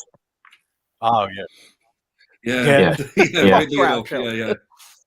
Yeah. Love that. Awesome movie. His performance is so underrated in that movie too. With Forsythe, I agree. Such an amazing performance in that, and never talked about as much as it should be. He's fantastic in that. So many. Yeah, he's perfect. It's right up there with R. Lee Ermey in the Texas Chainsaw remake. Like, it's just a perfect supporting performance. Yeah. I'm just amazing. I think someone hit the nail on the head there more than anything. I'm not a fan of Rob Zombie's work. It just doesn't work for me. If you don't like that sort of like redneck hillbilly horror, like it's like that white trash sort of like. Which I don't think anyone really loves hillbilly redneck horror. I like I haven't got a problem with like that sort of like that redneck sort of hillbilly horror like that Zombie does in the right place, which if it works with Devil's Rejects, that's the right like sort of situation for that sort of horror. But don't bring it to the fucking Halloween franchise. Oh, 100% agree. You don't bring that to Haddonfield. Don't make Haddonfield some sort of fucking redneck backwards fucking hellhole. JT, if Halloween 2, if Rob Zombie's Halloween 2 is your number 1, I don't know how I'm going to react. It's going to be your number 1, isn't it? Kick him off the stream now, Mike. If Rob Zombie's Halloween 2 is number 1, my number 1, I have a number 2 still. I'll say this: my number 1 has been mentioned already by one of you. Yeah, I know what his number 1 is. So, JT, my turn. Number 2, 1408 from 2007. Good one. Stephen King's 1408 from 2007. I thought you were going to say Halloween 2. Absolutely love that movie. I think it's no. I haven't seen it. That ain't making the John Cusack. Is I that do the love John that Cusack movie, film? but it ain't make it. It's the hotel room, isn't it? Haunted hotel. Yeah. It's it's okay. Might be my favorite adaptation of a King story. It's some big mindfuck how it just fucks with his mind so much. And Q's done a great job in that movie. Like, he's hit or miss every now and then for me, but he kills it in that movie. And I was surprised nobody mentioned it. Honorable mention, not that face is slutty. There you go. What do you drink? I haven't watched the movie, mate. I haven't seen it. I've watched it back in the day, but I totally forgot about it, to be fair. I mean, what, 3 from Hell? Oh, 1408. Yeah. You gotta watch 1408. Yeah. I've seen it, but it's just a film that I've totally forgot about. I know I remember it vaguely, but it just kind of came and went. When you mentioned that, I was surprised. Number 2 surprised over. I mean, and I knew that was going to happen, like all over the place, forgetting about movies. Lorne's number 2 is The Hazing, which a lot of people have said is a good little film. I've never seen it. I think it's from the early 2000s. From the early 2000s, I think. But I need to check out, because a lot of people do seem to like that film. But it is kind of one of those under the radar films. I've never heard of it, mate. I don't even know what it is. It's not. It wasn't any. It didn't gain any big fanfare when it came out, I don't think. But it's probably one of those little cult films that's gained a bit of a sort of following over the years. Yeah. Okay. Okay. Number 1, and nobody's mentioned this film yet. Nobody's mentioned this film yet. Oh, what are you going to say? Well, for me, the best horror movie of the 2000s, Jeepers Creepers. Love it. Love this film. Okay. Wow. Cool. Alexis just killed it again with that one word. Yes. I love Jeepers Creepers, man. It's a comfort movie. It's a bit like, it's a comfort movie to me, and I adore the opening, like half an hour as well. It's just so perfect in how to execute a horror movie. I'm not saying the entire movie holds up to the first half an hour, but it's good enough. I would agree with that. I just think that opening half an hour, that opening scene where they're driving along, the opening scene where they're just driving along the highway, and you've got that sort of like camper van behind them, and that turns off, and then the creeper's van slowly comes up behind them there. Yeah, that's very well done. Slowly comes up behind them, and then the whole driving past, seeing the creeper dumping the body down the well, and it's. Shall we go back? Should we not go back? The last half an hour is not okay. I will say that the opening hour. I would actually say the opening hour for me is more like perfect. The last half an hour doesn't quite hold up to the first hour, but it's just so good. And like I say, it's a comfort movie for me. It's one of those films I can put on at night and just fall asleep to. I just love everything about the film.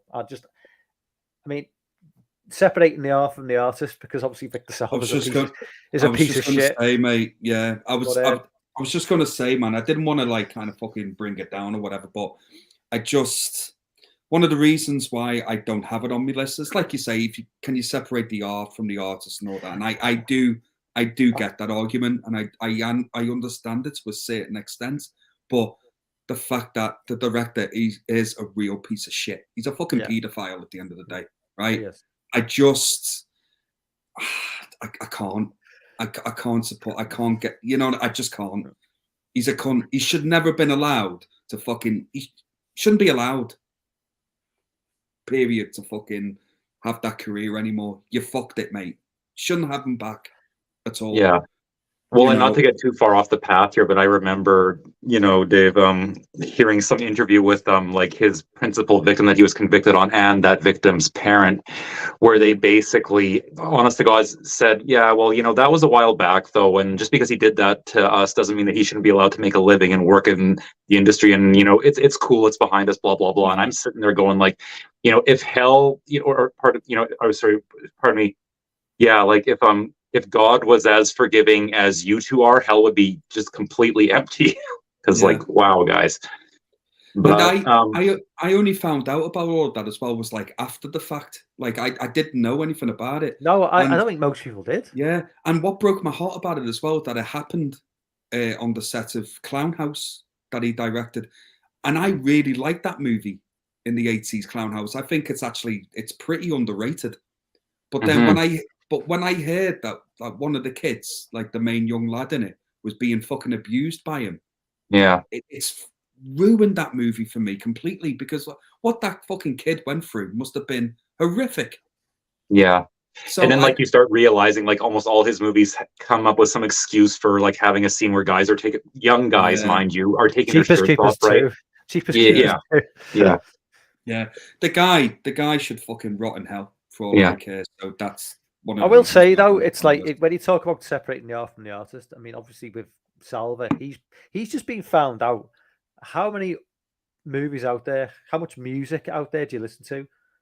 You know, music industry, the film industry, it's full. They're everywhere in those circles. They're everywhere. Like Bryan Singer, do you like any Bryan Singer movies? Unfortunately, so yeah. I probably did. Yeah. Bryan Singer is a piece of shit. Bryan Singer's no better than Victor Salva. No. And he was the guy. Been convicted. He was the guy that directed Rush Hour. I forget his name. He had. Brett Ratner. He had a load of stuff come out. Didn't he? Yeah. I mean, they still play Michael Jackson on the radio. Yeah. Very true. Very true. But it's a shame, man. You know, just the fact that he was able to direct a movie again and have his career back, for me, it just doesn't sit right. Yeah, I respect that. And I mean, honestly, my whole reaction was more about that than the movie. And again, it's a shame because I do think that Jeepers Creepers is a very well-made movie. I think he was a very talented and very versatile director. So it's really a shame. Yeah. All that said, on its own terms, I do still enjoy the first movie a lot. Like, it's very well made. The art direction, some of those scenes in his lair where all the bodies are sort of stitched up and kind of on the roofs of the cave, like some weird Sistine Chapel or something. It's brilliant stuff. It's creepy as hell. Yeah. No, I agree. I agree. If we're just talking about the movie itself and not anything else, I think it's a very solid horror movie. And I agree with you, Mike. I think the first half is far better than the second half of the movie. I think the moment where you see like the wings come out of the creeper and stuff, it kind of starts to fall off a little bit. The more that's revealed of him, the less of the impact. That's like with a lot of horror, though. You know, the more you see, the less the more of the onion you peel back. You know, in terms, it's like anything like from Michael Myers to Jason. Yeah. The more you explain about the character, it loses something. It loses something. Yeah, I agree. And I think what they should have done with the creeper was leave him a little bit more of a mystery. Like, don't reveal everything about him. So like that part where he just drops on top of the cop car and he just starts like fucking. Well, doesn't he drop down? So it's like he beheads one of them with that axe thing. I mean, it's a great scene, and you're thinking, what the fuck is this thing? Like, you know, it's not human.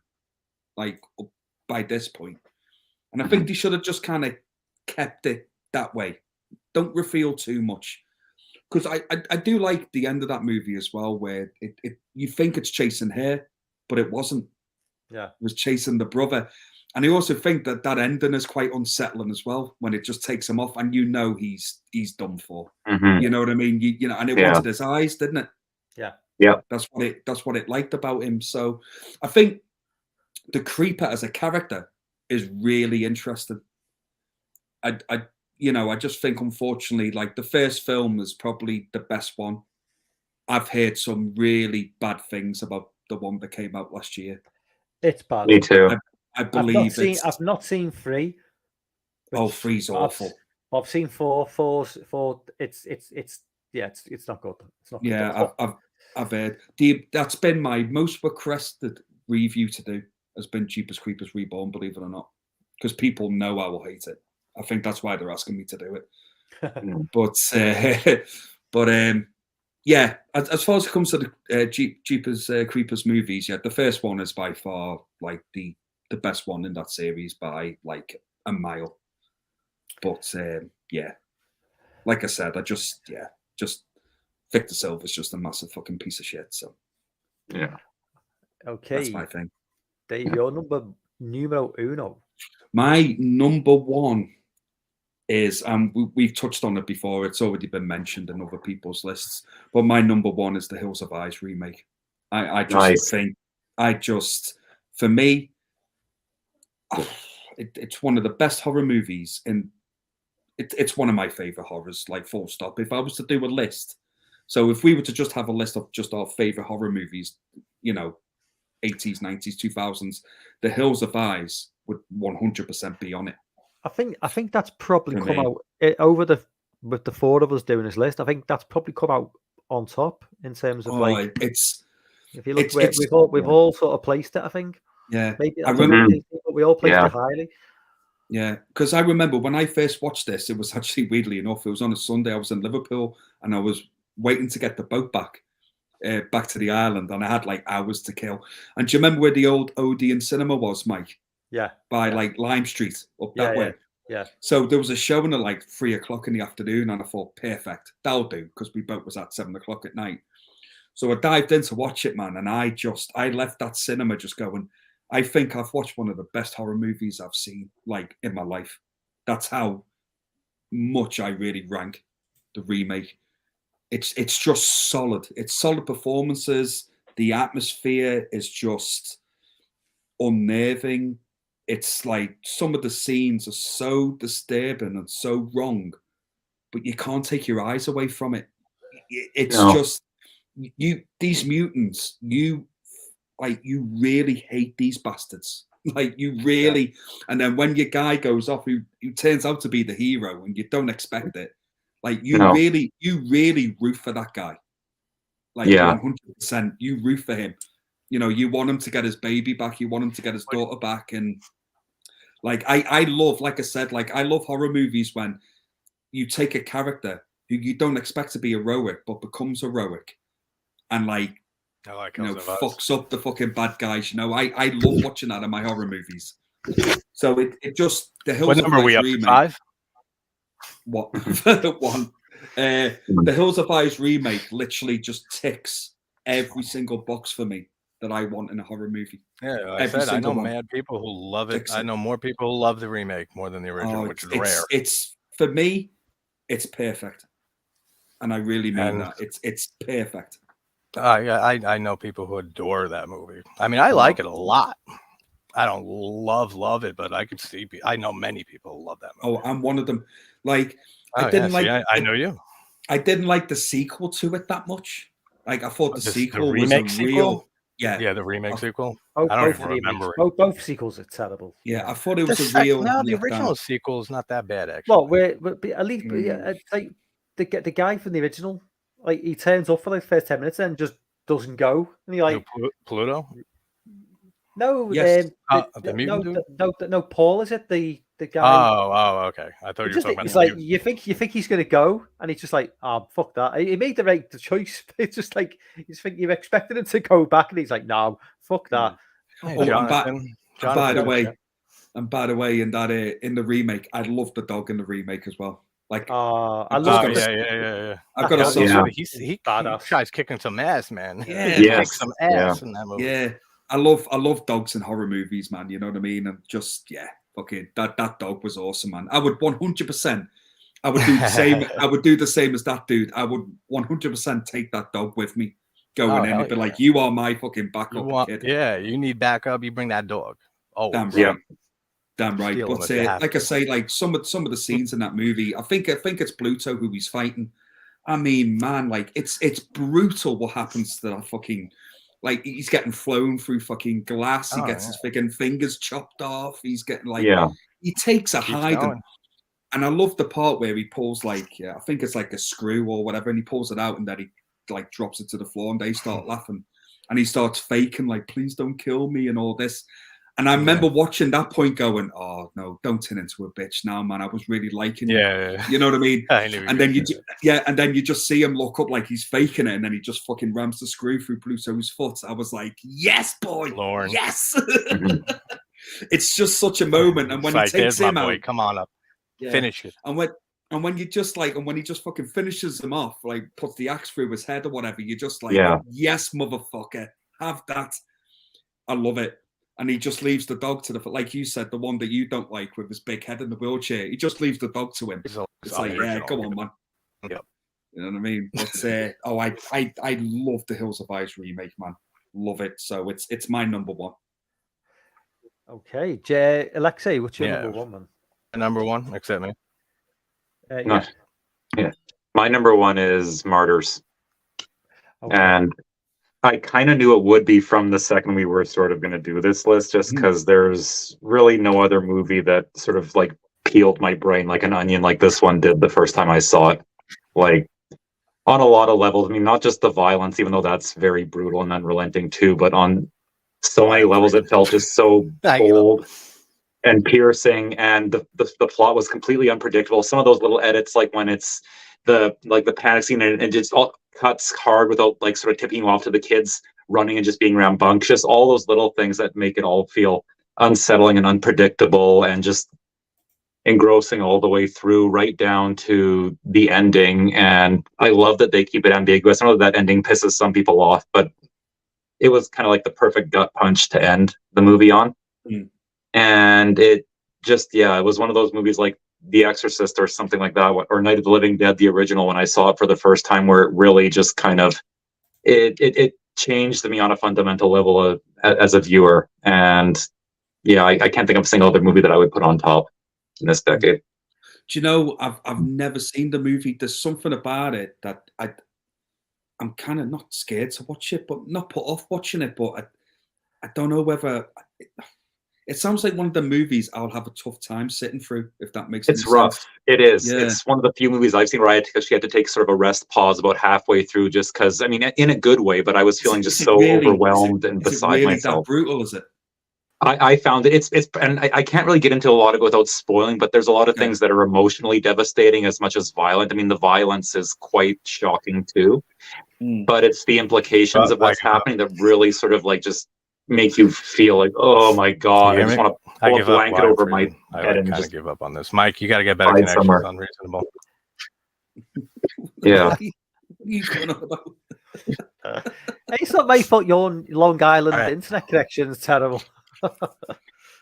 It's ever since you picked it, them fucking terrible. Yeah, for some reason tonight it's like never bad, but now it sucks. It keeps going in and out. Mike, you gotta get better connection, man. Otherwise, this is unbearable. It's on your, and we know it's on your end, man. We know, Mike, it's on your end. Liverpool. No one wants to hear about fucking Blair Witch. No one wants to hear about Long Island, right? Long Island. I know. That's what. So the internet knows. It's just like, all right, these guys, this British people, and Alexi don't want to hear it. Well, he agrees. Alexi likes. JT, you better get your number. You better get your number. You better get even. Yeah, it's been said already. Like everybody, Texas Chainsaw 3. It's number one. Absolutely love it. And when I said I can watch it more often, and then I'm frozen again, right? No, I thought Devil's Rejects was Devil's. I thought Devil's Rejects was your number one. Is that your? Was it your number two? That was Alexi's number. No, that was my number two. Number three.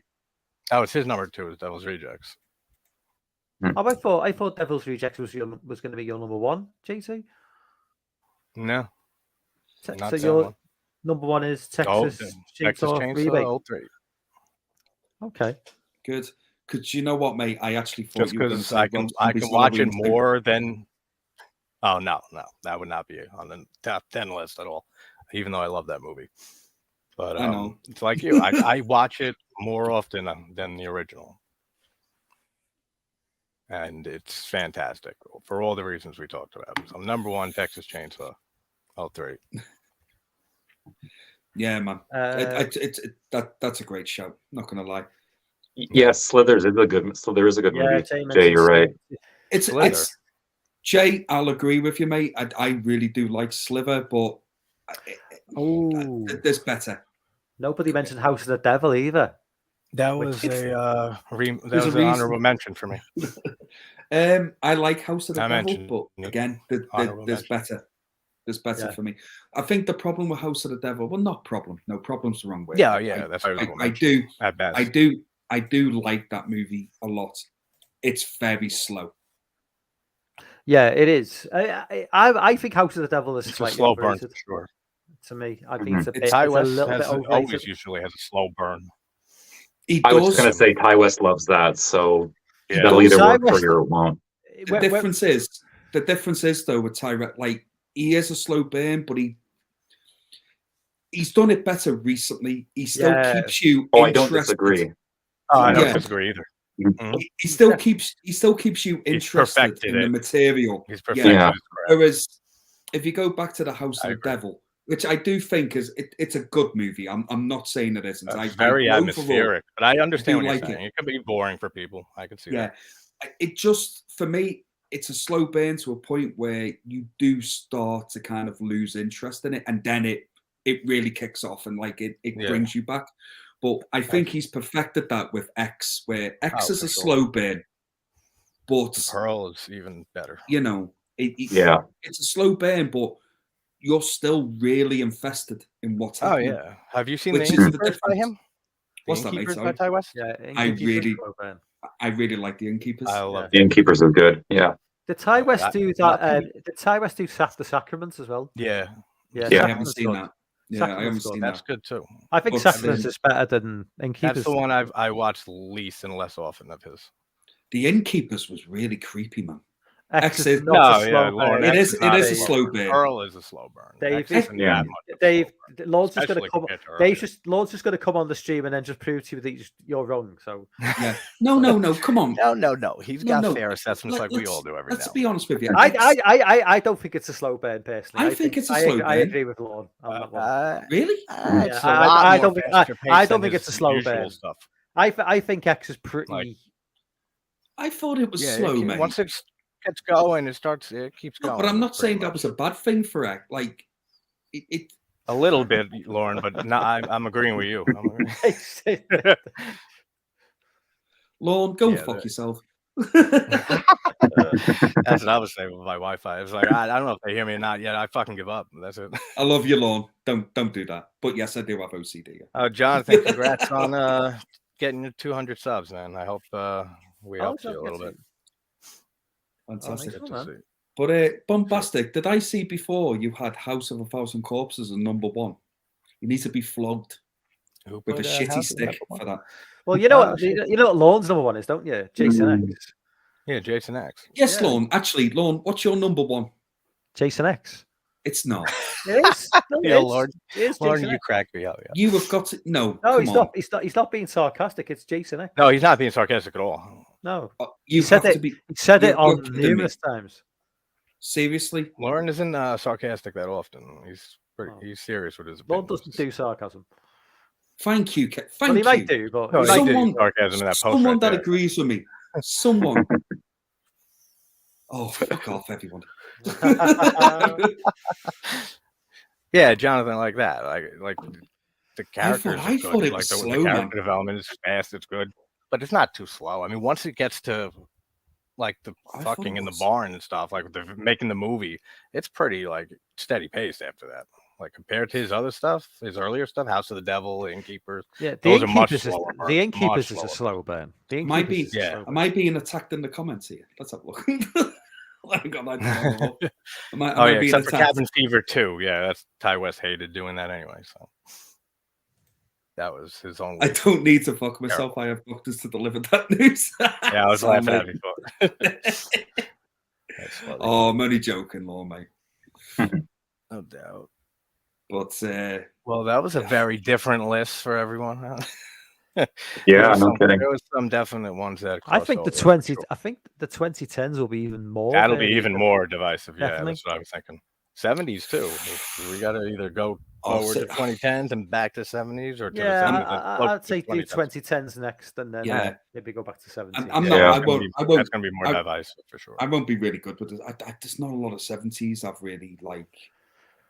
Yeah. Well, that's where you need to put a few tweets out and get people to recommend some 70s stuff. You know, you come on. You got like 2,000 followers on Twitter, Dave. Yeah, your buddy. I like 70s. I know. I should engage more. So what's on? Man. I will. We're brain damage on Thursday for you and me. That's what's going on. You ready to see a parasite living off somebody? Fucking fuck's sake! It's at this point you should be like, I've seen the craziest there is. There's nothing that could surprise me. That should be your answer. I might have to reschedule, JT. Yeah, until the end of the world, right? I might have to. I think I might be washing my hair that night. Yeah, Dave, for that stream, you know, JT's internet's going to be perfect for that stream. There's going to be no breakups. You're going to be stuck doing that for 2 hours watching that. Just on me, Todd. One day, you just gave me a good idea, Mike. I should do that one day. I'd be like, yo, Dave, we're going to watch this crazy ass movie. It's going to be hard to get through, but you'll love it. And then just leave you alone to watch it on the stream.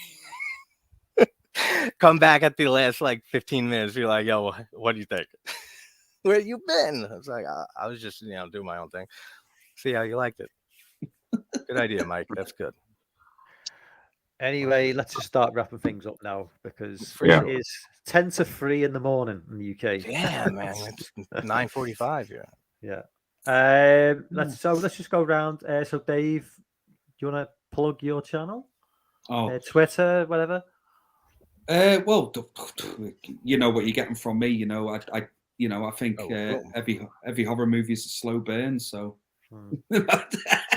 no, just do. You all know me anyway. It's fine. Yeah, okay. I just chat shit. Exactly. We all next. Yeah. Well, yeah. Alexei, plug your channel on because you must be getting close to 100 subs now.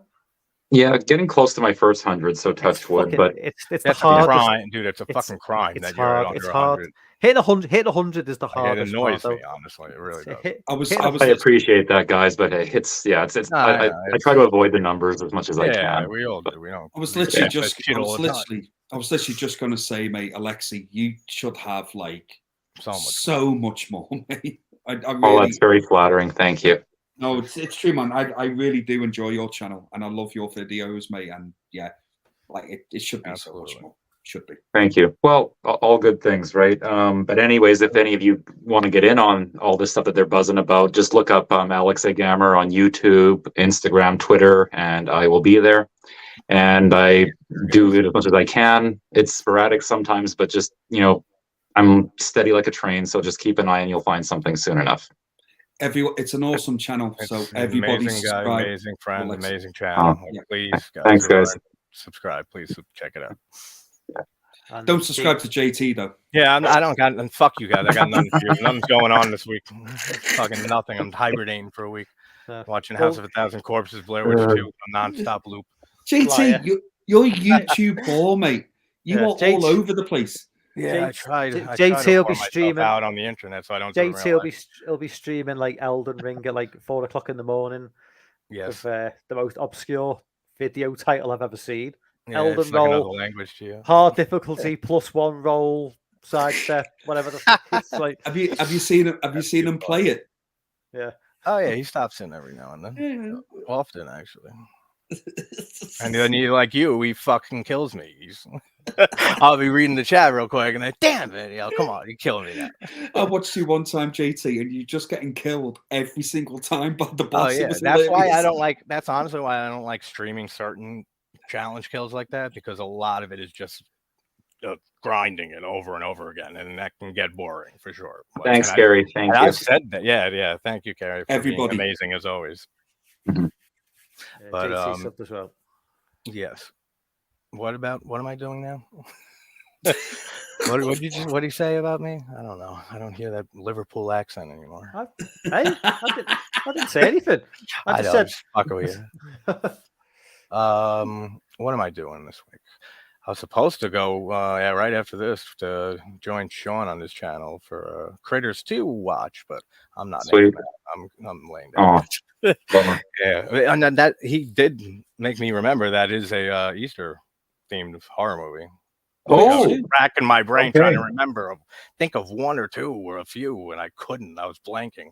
And then he mentioned that. He's like, it's the perfect Easter horror movie. I was like, that's right. I was like, I couldn't think of the Critters 2. Okay. When are you supposed to be doing Critters 2? Tonight?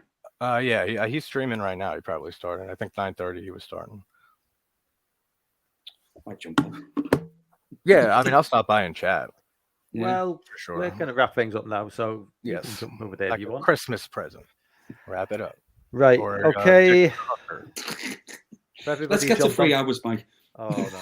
Let's push it. Push it. Another. I did it. It was 2 hours 54 last night. 11 minutes. But yeah, it's time to wrap things up. Yeah, you lose your stamina in Mike's old age. I understand. Yeah, too old for this. Chat's been popping tonight. This has been fun, man. I've really enjoyed it. As always. Yeah, I enjoyed this too. Absolutely. Yeah. Well, I wish Professor was able to make it, but he wasn't able to get here in time. Well, maybe for the next time. Yeah. But sometime in the next. Awesome dude. I love that guy. He's got an awesome channel as well, man. He does so great, funny videos. Great, great stuff all around. We'll have to get a 2010s stream sorted. That's right. Maybe I'll ask sometime in the next 4 to 6 weeks. We'll probably get that sorted. You guys, let me know. Obviously, Dave, I know with work and stuff, and well, I don't know about anyone else, but I'm actually free next Sunday.